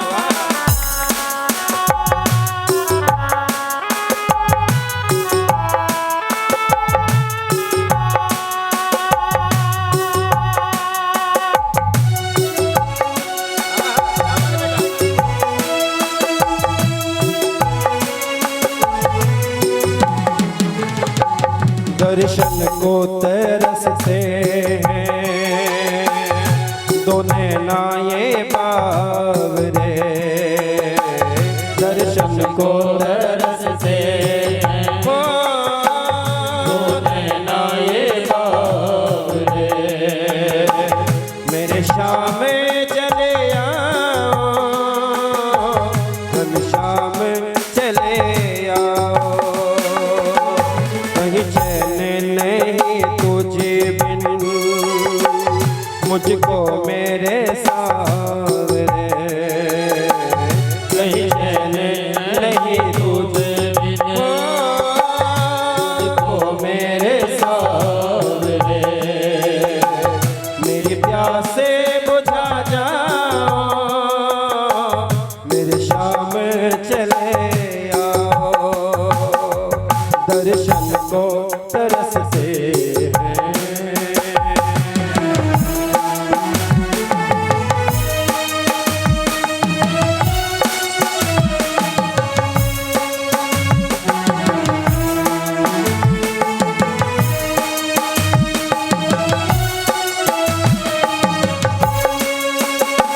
क्यों भूल गए हो तुम चरणों से लगा के, क्यों छुप गए हो तुम मुझे दीवाना बना के,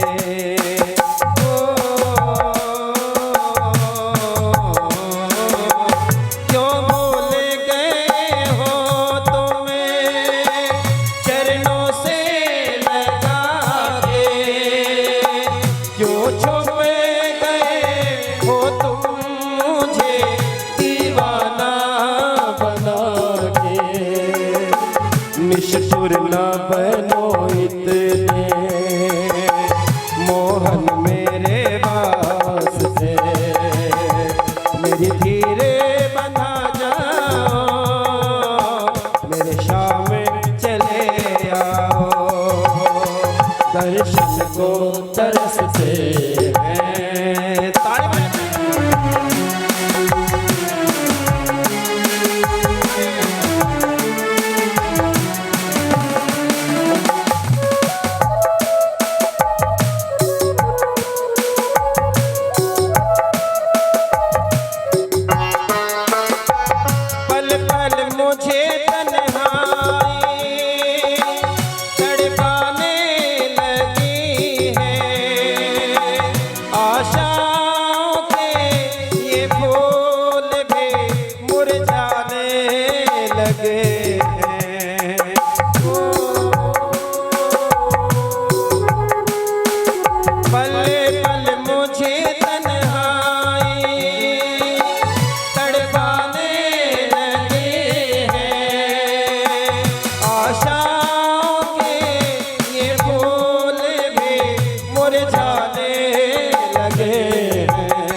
कहा भगवान हम आपसे इतना प्रेम करते हैं कि हम भूल गए हैं हमारे जीवन का कोई और लक्ष्य भी था।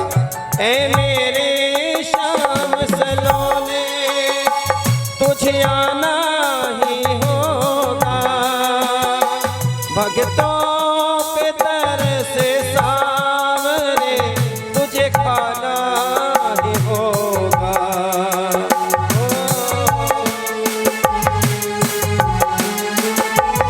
ऐ शाम से लोने तुझको आना ही होगा, भक्तों पे तरस सावरे तुझे खाना ही होगा।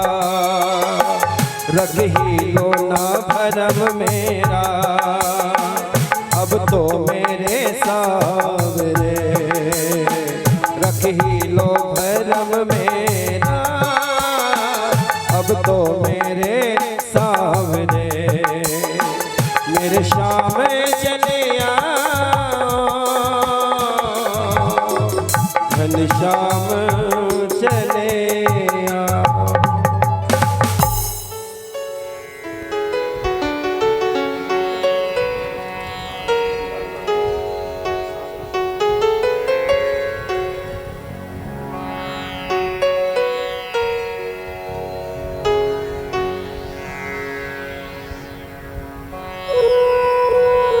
कहीं चैन नहीं तुझ बिन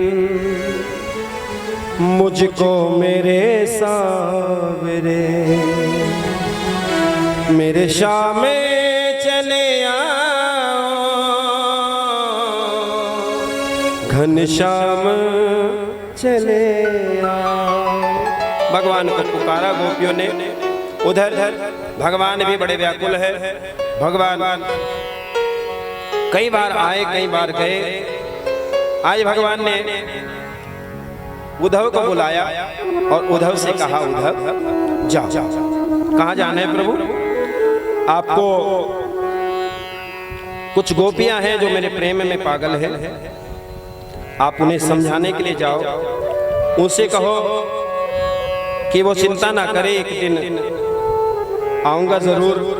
मेरी भी कुछ मजबूरियां हैं, मेरे भी सामने मेरे प्रोटोकॉल हैं, उनसे अलग मैं भी नहीं चल सकता। भगवान ने क्रूर को के द्वारा भगवान आए थे और उद्धव के द्वारा भगवान ने एक प्रेम रूपी संदेशा दिया, जाओ। अच्छा भगवान उद्धव को बड़ा अपने ज्ञान पर बड़ा भरोसा था कि मैं बड़ा ज्ञानी हूं और आप चिंता ना करें, भगवान ब्रह्मा जी के शिष्य हैं, आप चिंता ना करो, मैं अभी जाऊंगा और उनको ज्ञान रूपी आनंद में डुबाकर प्रेम रूपी आनंद से बाहर निकालता जिसमें वो डूब रहे। उद्धव को अपने ज्ञान पर बड़ा भरोसा था। उद्धव गया और उद्धव जब चलने लगा तो भगवान ने उद्धव से कहा उद्धव मैं गोपी आया। उनके मन को समझना पहले, जब उनके मन को तो समझ जाएगा उसके बाद अपनी बात कहना। कभी जाते ज्ञान बांटना शुरू कर दे, पहले दूसरे के बारे में समझो, ये कैसा है, क्या इसकी व्यवस्था है, कैसा इसकी फीलिंग है, ये किस भाव का आदमी है, उसके बाद अपनी बात कहना। उद्धव ने कहा तुम चिंता मत करो गोविंद, ये मेरे पे छोड़ो आप। अच्छा कुछ पहचान बताएंगे? गोपियां तो बहुत होंगी वहां, कुछ होती हैं स्पेशल, कुछ होती है वेरी वेरी स्पेशल। उन्होंने कहा कुछ गोपियां तो मेरा ध्यान करती हैं, कुछ गोपियां मुझे प्रणाम करती हैं, कुछ गोपियां मेरा नाम लेकर अपने घर को चलाती हैं और कुछ गोपियां मेरे नाम की दीवानी रहती हैं, केवल मेरे नाम में प्रेम। रो पड़े भगवान कहकर। उद्धव आया, उद्धव ने आकर कहा उद्धव उसी रथ पर बैठकर आए हैं जिस रथ पर बैठकर गोविंद गया था।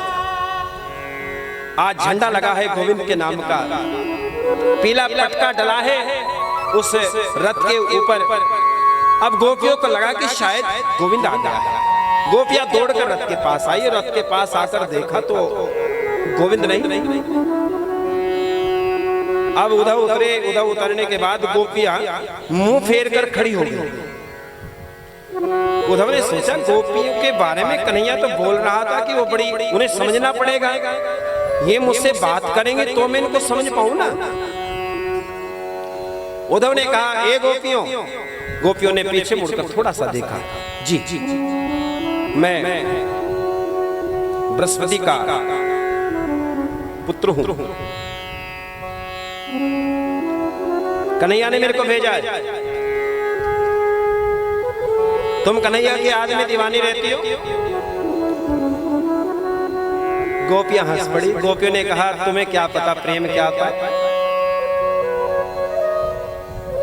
चक्कर में न पड़ो उस गोविंद के।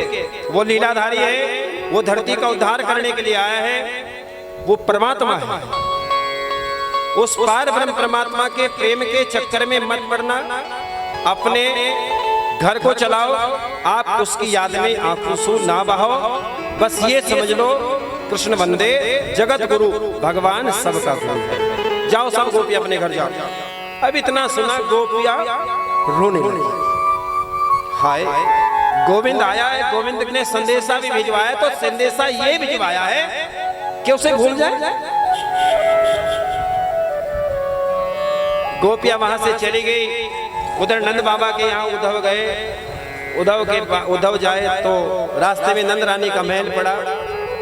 एक जल की धारा बहती आ रही है। एक गोपी से पूछा, मुझे नंद रानी के दर्शन करने हैं, जिसके यहाँ कन्हैया पले बड़े जवान हुए। उन्होंने कहा उनके दर्शन करने हैं तो जो ये जल की धार आ रही है, जहां से जल खत्म हो जाएगा वही आपको नंद रानी का स्थान मिलेगा। दौड़े दौड़े गए उद्धव जी ने जाकर देखा, जहां जल की धार रोकी गई वहीं नंद रानी बैठी है, और वो जल की धार और कहीं से नहीं आ रही है, नंद रानी की आंखों से धार बह रही है। जोर से बोल रहा है। इतना निर्जल प्रेम, सजल प्रेम भगवान के प्रति। अब उद्धव ने जैसे देखा पागल हो गया उद्धव। मैया इतना प्रेम करती है, पलने के सर लगाए बैठी है। जिस पलने को भगवान, जिस पलने में भगवान झूला झूला करते थे, उस पलने को आज नंद रानी सर लगाए बैठी है। कन्हैया कब आएगा रे, अरे लाला कब आएगा, कह कर गया था आऊंगा। उद्धव कुछ समझ नहीं पाया। नंद बाबा से पूछा, बाबा जी आप बताएं, ये मैया इतना ये क्या कर रही है, ऐसा क्यों याद करती है, इसे पता नहीं कि वो परमात्मा है। नंद बाबा ने जो बात कही और नंद रानी ने जो बात कही, उसने कहा वो दुनिया के लिए भगवान होगा, लेकिन हमारे लिए तो हमारा कन्हैया, हमारे लिए तो भगवान नहीं है, हमारे लिए तो हमारा पुत्र है। गोपियां चलने लगी। अब जैसे उद्धव चला तो उद्धव ने कहा, मैंने सुना है वो बड़ा नाम जपते हैं राधा का, ये राधा कौन है? उद्धव के मन में जिज्ञासा जागृत हुई, एक बार मैं राधा का दर्शन जरूर करूं, जिसकी याद में गोविंद वहां, वो बार बार गोपियों का तो नाम लेता है, लेकिन सबसे ज्यादा राधा का नाम लेता है। जाकर देखूं ये राधा कौन है जो भगवान के हृदय में चढ़ गई है। अब जैसे ही गोपियों से कहा, मुझे राधा का दर्शन करा दो। अब राधा का दर्शन करने के लिए जैसे ही उद्धव चले तो क्या देखते हैं उद्धव महाराज, गोपियों के बीच में राधा जी बैठी हैं। कुछ गोपियां बैठी और राधा जी उनके बीच में बैठी हैं। लोग कहते हैं कि भगवान ने रास रचाया, लोग कहते हैं कि भगवान ने गोपियों के वस्त्र चुराए, लोग कहते हैं वो तो कन्हैया था, लोगों ने गीत बनाए, शाम चूड़ी बेचने आया। शाम चूड़ी बेचता था क्या भगवान? अपने भक्तों के लिए भगवान क्या नहीं करता, क्या नहीं करता। हम भगवान को माने कम, हम दिमाग ज्यादा खराब करते हैं। मैया उसकी बनाई पूरी सृष्टि है, वो अपने भक्तों के बीच में आकर चूड़ी बेचे, कंगना बेचे, पैसा बेचे, चावल बेचे, दाल बेचे, वो उसका घर है, वो अपने घर में कैसा भी चले, उसका अपना परिवार है। इसलिए तर्क वितर्क छोड़ो, भगवान से जुड़ो। आज गोपियों के बीच में राधा जी बैठी हैं, और राधा जी को देखकर एक गोपी ने कह दिया, यही वो राधा जी हैं, जाओ दर्शन करो। आप इनका दर्शन पाओ। अब जब दर्शन की बात कही तो गोपी के पास एक भंवरा आया। कौन आया देवी? भंवरा। देखा है आपने भंवरा? किस किसने देखा? हाथ उठाओ जिसने भंवरा देखा है। अच्छा, भंवरे का काम क्या होता है? क्या खाता है भंवरा? रसगुल्ले, फूलों का रस। क्या खाता है देवी? फूलों का रस खाता है। फूल जो का तो रहता है और रस ले लेता है। तो एक भंवरा आया और भंवरा आकर आज राधा जी के कान के पीछे घूरण घूरण करना शुरू कर दिया। अब घूरण घूरण जैसे शुरू की तो आज उस राधा ने कहा, अरे भंवरे क्या संदेशा लेकर आया है? मुझे पता है वो नहीं आया होगा, क्यों मेरे को प्रलोभन देता है? मुझे ये दिखाना चाहता है आएगा, वो आएगा। लेकिन उसे क्या पता था कि राधा जी के सामने उद्धव खड़ा है, जो गोविंद का सेवक बनकर आया है, ज्ञान बांटने के लिए आया है। आज राधा ने कहा, भंवरे हम तो तेरे से भी गई गुजरी हैं, तो कम से कम इस दुनिया में रहता है, इस भव सागर में रहता है, फूल को देखता है लेकिन उससे ज्यादा चिपकता नहीं है। जितना रस होता है लेता है और निकल जाता है। हम ऐसी पागल हैं जो इस फूल से जुड़ गए। फूल मैंने कन्हैया, उस फूल से जुड़ गए, उससे अपना बना बैठे। एक वो है जो हमारी ओर देखता नहीं है, हमें सिर्फ उसकी याद आती नहीं है। कैसा है वो, क्या करता होगा, इस वक्त कैसा होगा? इतने बात सुने उद्धव का दिमाग खराब। उद्धव ने देखा, ले भाई वहां तो कुछ था, यहाँ सब कुछ है, ये तो बावड़ी होगी इसके प्रेम में। उद्धव बेचारा ज्ञान की पोठड़ी में छोड़ो और भग लियो। कन्हैया से जाकर कहने लगा, ओ कन्हैया तूने उनको क्या पिलाई दियो? वो तो पागल होगी तेरे प्रेम में, जाए घर उनको दर्शन दे के आ।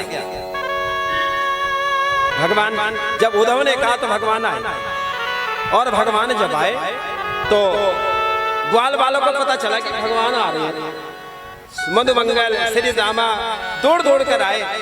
एक भगवान का एक सेवक है जिसका नाम है, वो नाम बड़ा अटपटा है, दया। उस बच्चे का नाम है, भागवत जी में है दया। वो भगवान ने उसका नाम दया रखा था, बड़ा गरीब घर का था, लेकिन जिसके ऊपर भगवान की दया होती है उसे हर समय याद रहता है। दया का उल्टा क्या होता है?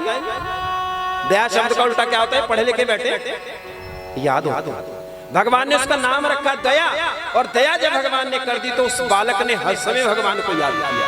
कृपा। अब जैसे पता चला गोविंद आ रहे, तो जब एक वाला ने कहा, श्री रामा ने कहा, रे दया चल तू भी भगवान का दर्शन कर ले। उसने कहा बिल्कुल नहीं जाऊंगा, उसके पास बिल्कुल नहीं जाऊंगा।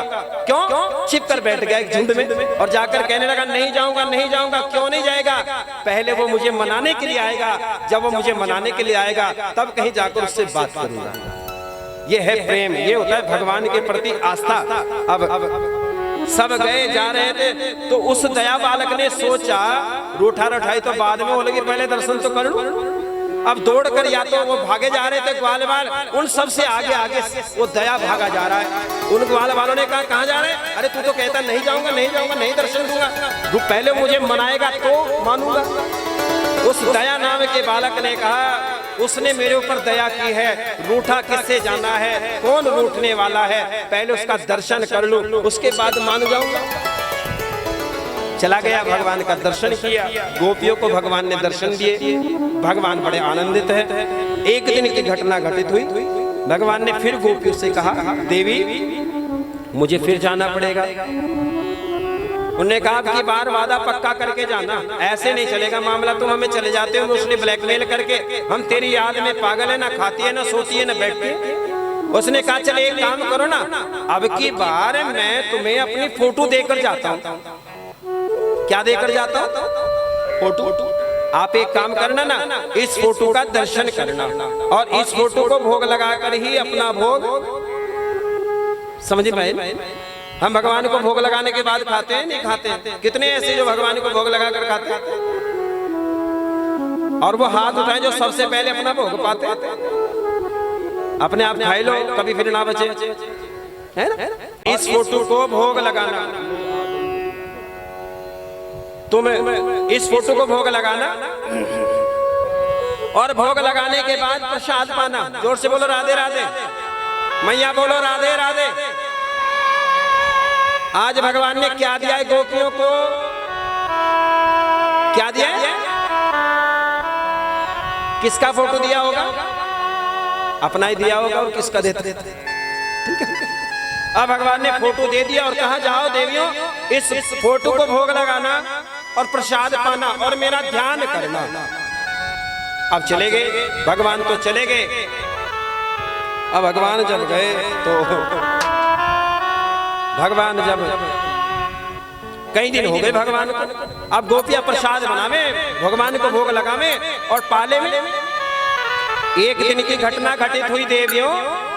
क्या घटना घटित हुई? आज गोपियों ने भोजन बनाया, प्रसाद बनाया और भगवान के सामने जैसे जाकर बैठी तैसे बाहर कुंडे खटखटाई दियो। कौन? मैं कन्हैया। दरवाजा खोल गोपी, और वो फोटो के सामने बैठी है। तो उस गोपी को क्या करना चाहिए? भोग किसको लगाएगी? वो आप बताएगी। किसको भोग लगाएगी? आप बताओ बहन जी, किसको भोग लगाएंगे? बहन जी कह रही है जो बाहर खड़े हैं उसको भोग लगाएंगे। ठीक है। फोटो तब तक काम करता है जब तक वो नहीं आता। जब वो आ जाता है तो सभी फोटो हट जाते हैं। गोपियों ने भगवान को बुलाया, आ गए। भगवान ने प्रसाद पाया। प्रसाद पाने के बाद भगवान ने कहा, अच्छा गोपियों तुम मुझसे इतना प्रेम करती हो क्यों? शरद पूर्णिमा की रात्रि भगवान ने मुरली बजाई और मुरली बजाकर सभी गोपियां भगवान के पास पहुंची। जोर से बोलो राधे राधे। जब भगवान के पास तक पहुंची गोपियां, रात्रि का समय, भगवान ने कहा क्यों आई हो अपने पतिदेव को छोड़कर? अपने पतिदेव की सेवा करो। उन्होंने कहा हम कोई बात नहीं, तुम चिंता ना करो, हम आए हैं तुम्हारे लिए। उन्होंने कहा देखो सबसे पहली सेवा है पति परमेश्वर होता है। क्या होता है जी? क्या होता है जी? कौन कौन मानती है पति परमेश्वर होता है? अथवा हाथ जो मानती है कि भगवान परमेश्वर होता है। एक कह रही कुछ नहीं होता और पीछे हाथ ही ला रही। पति कुछ नहीं होता क्या? बेचारा कमा कमा के बैल बन गया, बाल सफेद हो गए, दाढ़ी भी मन करे बनाए ली, न बनाए ली, चल जा काम करी। इतनी मेहनत करता है बेचारा सुबह से शाम, और ये कह रही कुछ नहीं होता। लो भाई कर लो बात। पति परमेश्वर होता है। बोलो हाँ जी, जोर से बोलो हाँ जी। ऐसे मैंने कह दिया भाई। हरियाणा में कथा थी, शायद कुरुक्षेत्र के पास गांव में कथा थी, तो मैंने बोल दिया पति परमेश्वर होता है। अब 2-3 बार बोल दिया तो एक से रहा नहीं गया। बेचारी जाट थे में जाटनी थी, उसने कहा रहने दो महाराज। मैंने कहा क्यों भाई? उसने कहा कहीं पतिवती नहीं परमेश्वर होंगे। मैंने कहा क्यों? कि उस परमेश्वर का के करूं जो तड़के ही पी ले।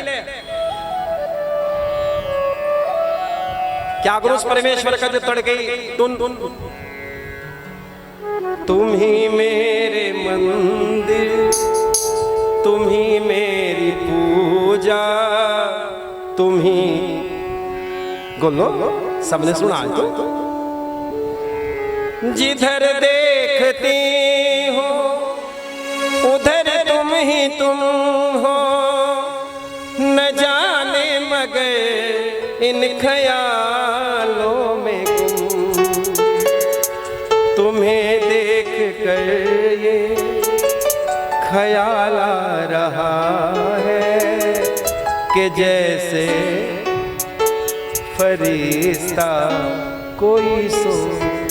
अच्छा ये कब याद आता है गीत? वो एक त्योहार आता है आता ही नहीं आता है। पूरे दिन व्रत रखूंगी,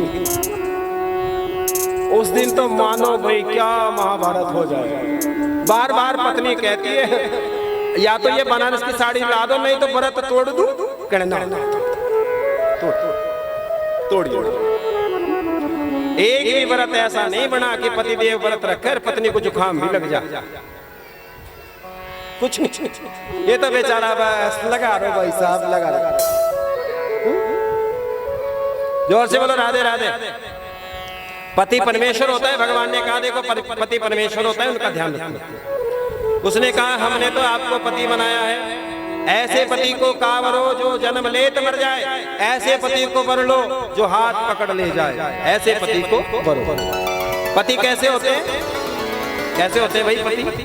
तुम हो एक अगोचर सबके प्राण पति। आरती आती है, किस किस पे आती है? ओम जय जगदीश हरि की आरती, हाथ उठाइए जरा। अच्छा, और क्या कर रहे हैं आजकल? क्या कर रहे हैं? धर्म हमारे कहने से चले। 14 लाइन याद पंडित जी करेंगे जो मंदिर में रहे। उन्होंने कहा मैं भी नहीं करता, मैं भी रेडियो बजा दूं। मैं ही क्यों याद करूं भाई? क्यों जी? 14 लाइन है। बैठ जा बोबो, बैठ जा, कहां जागतों के चक्कर में पड़ रही? बैठ बैठ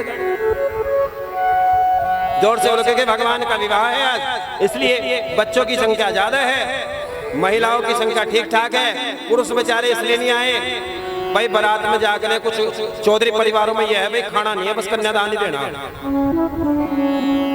चौधरियों में ये बात चलती है ना भाई कि भाई लड़की की शादी है तो भाई कम खावेंगे और ज्यादा दान करेंगे, तो भाई तैयारी में लगे पड़े बेचारे पीछे। जोर से बोलो राधे राधे। आज भगवान ने कहा जाओ यहाँ से गोपियां जाओ। अब भगवान ने जबरदस्ती उनको भेज दिया।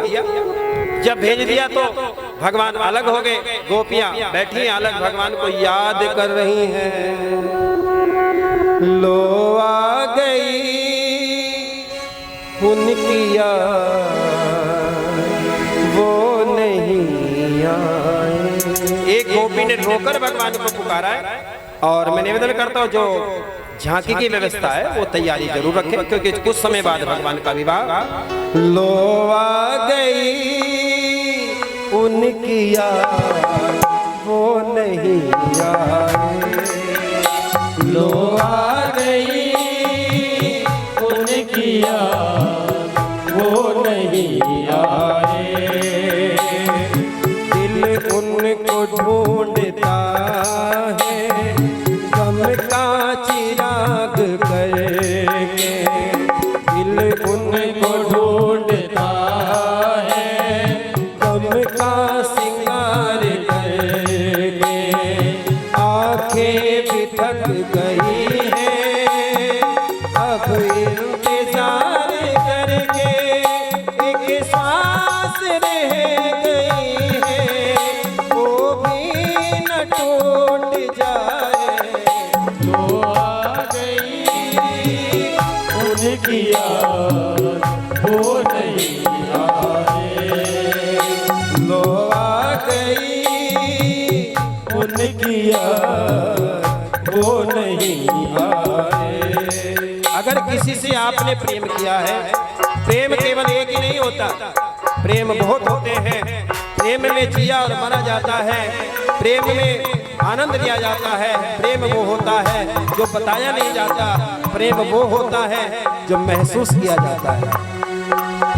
रोती है आज हम पर तन्हाइयाँ हमारी, वो भी न पाए शायद परछाइयाँ हमारी। बढ़ती ही जा रही है मायूसियों के साए। लो आ गई उनकी याद, वो नहीं आए। लो आ गई उनकी याद, वो नहीं। हरि बोल।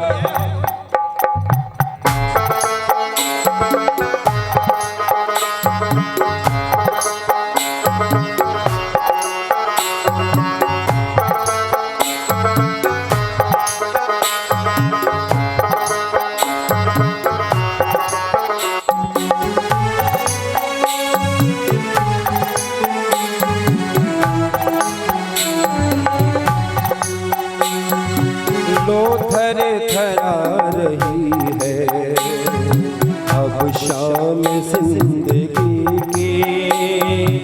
लो थर थरा रही है अब शाम जिंदगी की। उजड़ी हुई मोहब्बत मेहमान है तो घड़ी की।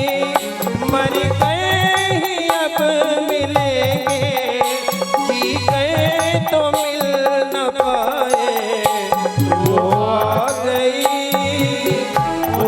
यार वो नहीं आए।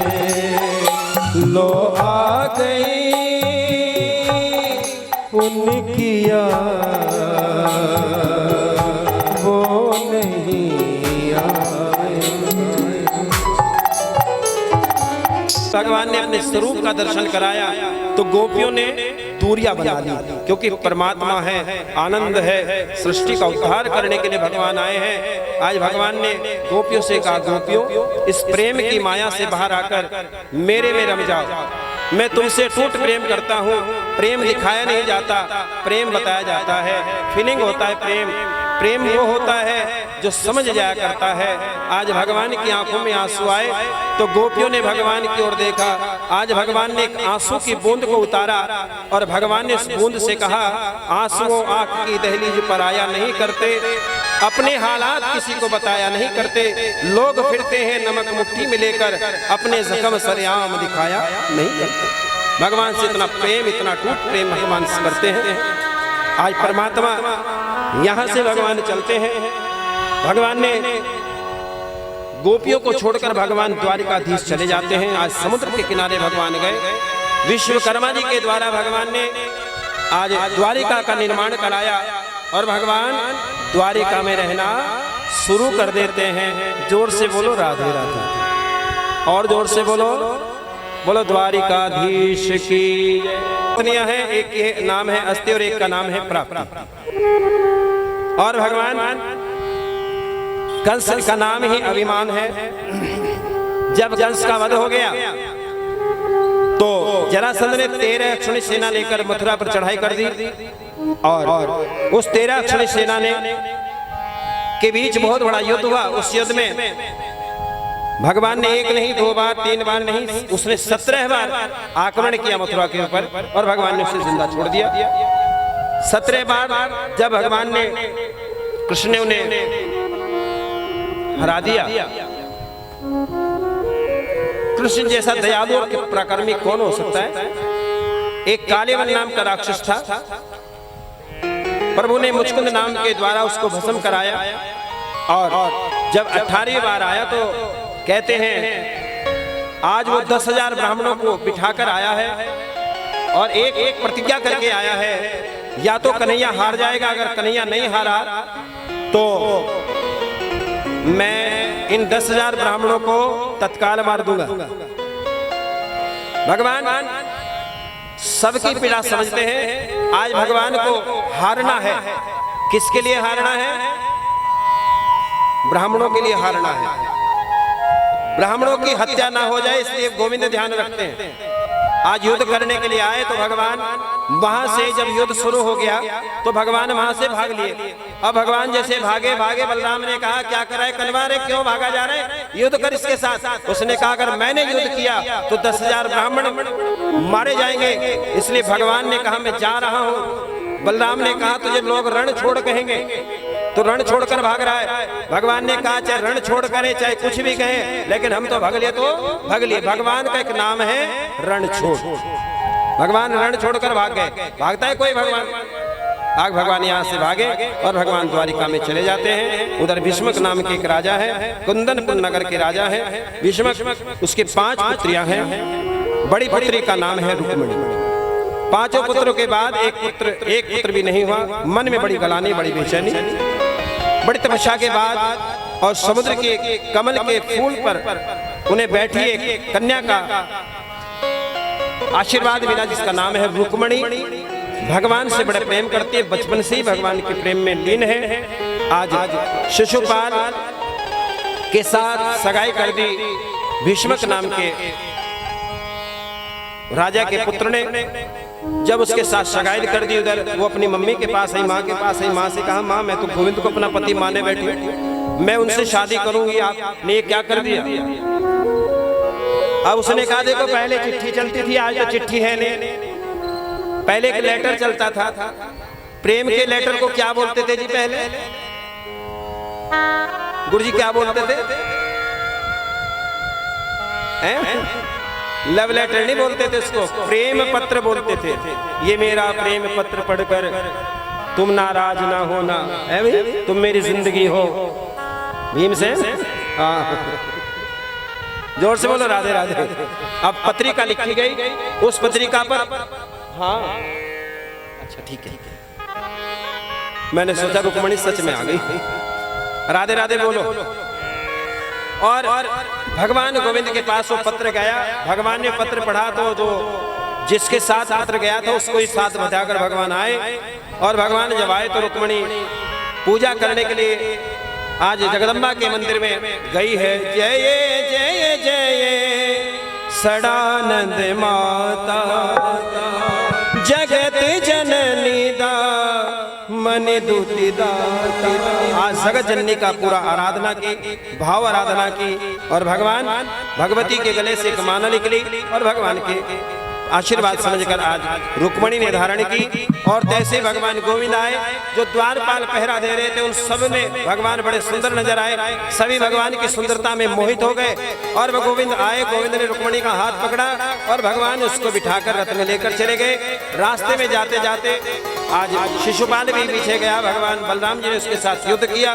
रास्ते में जाते जाते विष्णु मिला, विष्णु ने कहा मेरी बेटी को छोड़ दो और अगर मेरी बेटी को लेकर जाना चाहते हो तो उसके साथ विवाह करो। अविवाह की परिक्रमा है, अविवाह में चले सभी। जोर से बोलो राधे राधे। हो तेरा किसने किया सिंगार सावरे, भगवान का श्रृंगार है। भगवान बहुत जल्दी भगवान आएंगे, भगवान का विवाह मंगल गान है। जोर से बोलो राधे राधे। कौन कौन चलेंगे भगवान के विवाह में? जो भगवान के विवाह में कौन कौन है हाथ उठाओ। जो भगवान के विवाह में नहीं है वो कन्यादान के लिए हाथ उठाओ।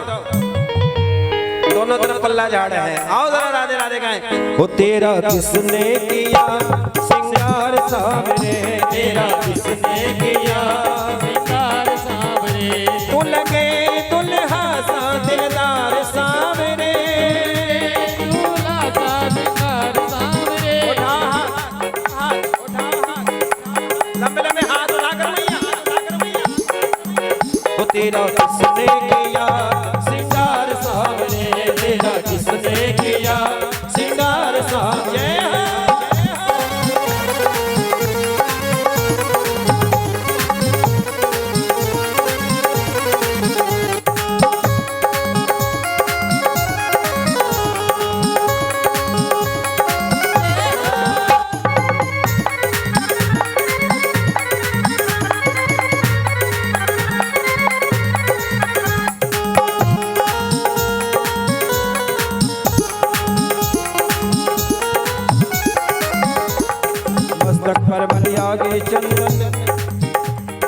मस्तक पर मलियागिरी चंदन केसर तिलक लगाया, मस्तक पर बलिहारी चंदन केसर तिलक लगाया।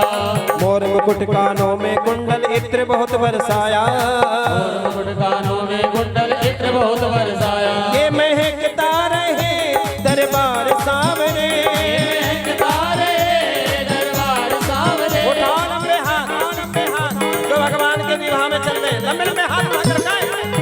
वो तेरा किसने किया सिंगार सावरे, तेरा किसने किया सिंगार सावरे।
रुदन करे घूम घूम कर नाचो प्रेम से हरि बोल।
सारे खड़े हो, एक बार का समय गोविंद की। उठ जाओ प्रेम से, उठो भाई सभी जो गोविंद के दीवाने, जो भगवान के लिए आए, आओ सारे खड़े होकर। उठ जाओ भाई गंगे बाबा, उठ जाओ जरा प्रेम से। 1 2 3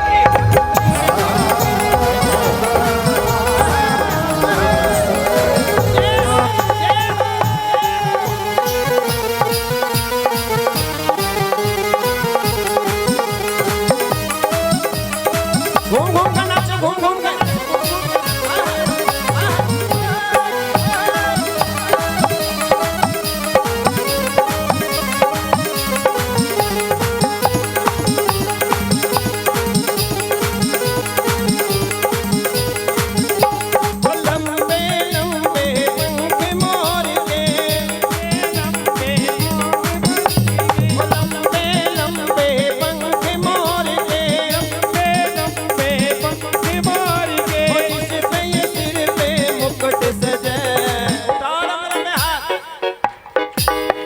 जो बाबा के दीवाने, जो कन्हैया के दीवाने, और मीठी मीठी ताली में जाकर हरि बोल, हरि बोल।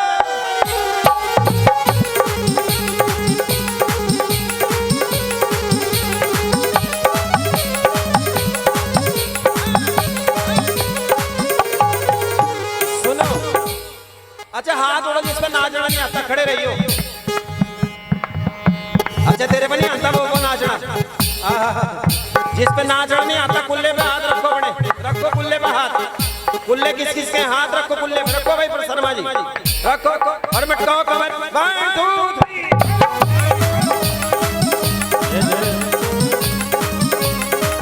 ए बुआ,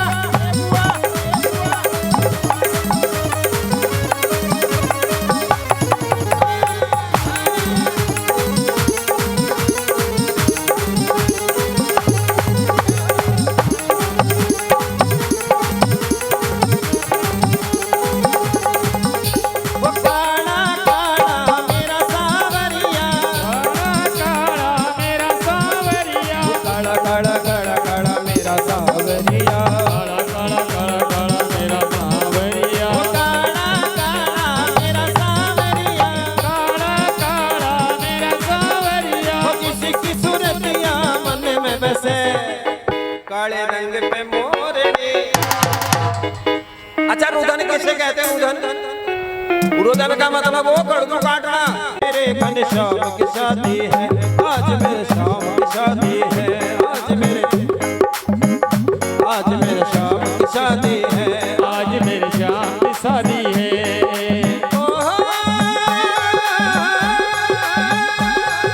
लगता है जैसे सारे संसार की शादी है, आज मेरे श्याम की शादी है, आज मेरे श्याम की शादी है। मेहंदी लगा के रखना, होली सजा के रखना, मेहंदी लगा के रखना, होली सजा के रखना। मिले तुझे ओ गोरी, मिले तुझे ओ गोरी, आएंगे तेरे सजना। मेहंदी लगा के रखना, होली सजा के रखना। हो हो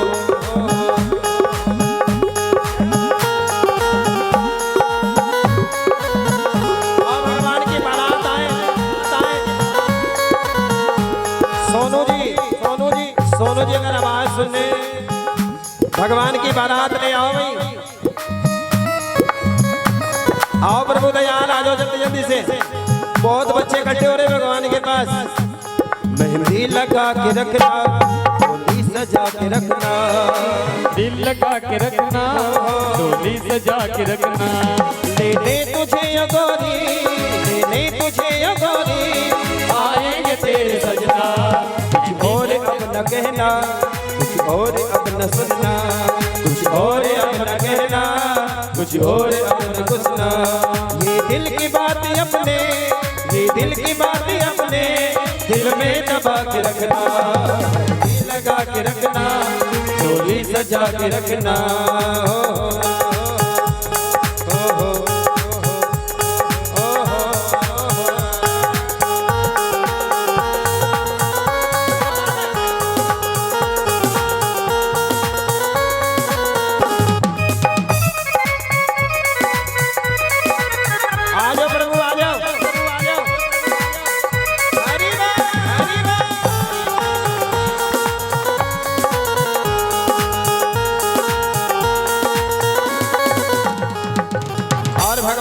भगवान के लिए जोरदार ताली बजाओ नन्हे मुन्ने बच्चों के साथ। भगवान आ रहे हैं, परमात्मा का विवाह है, मंगल गान है, ताली बजा दो एक बार सभी। भगवान की खेल तो कोई भी नहीं है। आराम से आओ, भगवान विवाह थारा ही है, हमारा नहीं है। हमारा तो एक बार हो लिया था बस, बतेरा वही उसी में चल रहा। आओ जी, भगवान पहुंचे हैं, भगवान के लिए जोरदार ताली बजाएं। आ जाओ दयाल जी, ऊपर आ जाओ, फूल माला निकालो भगवान के लिए। और उससे पहले भात लिया जाएगा। भात कौन लेगा? बुआ जी कहाँ? बुआ जी आ जाओ, खड़ी होके, बस तेरा ही काम है यो। और भात ये कहाँ भाई? ना सोनू नजर आ रहे, ना चौधरी साहब, कहाँ चले गए? यही है, उठ जाओ।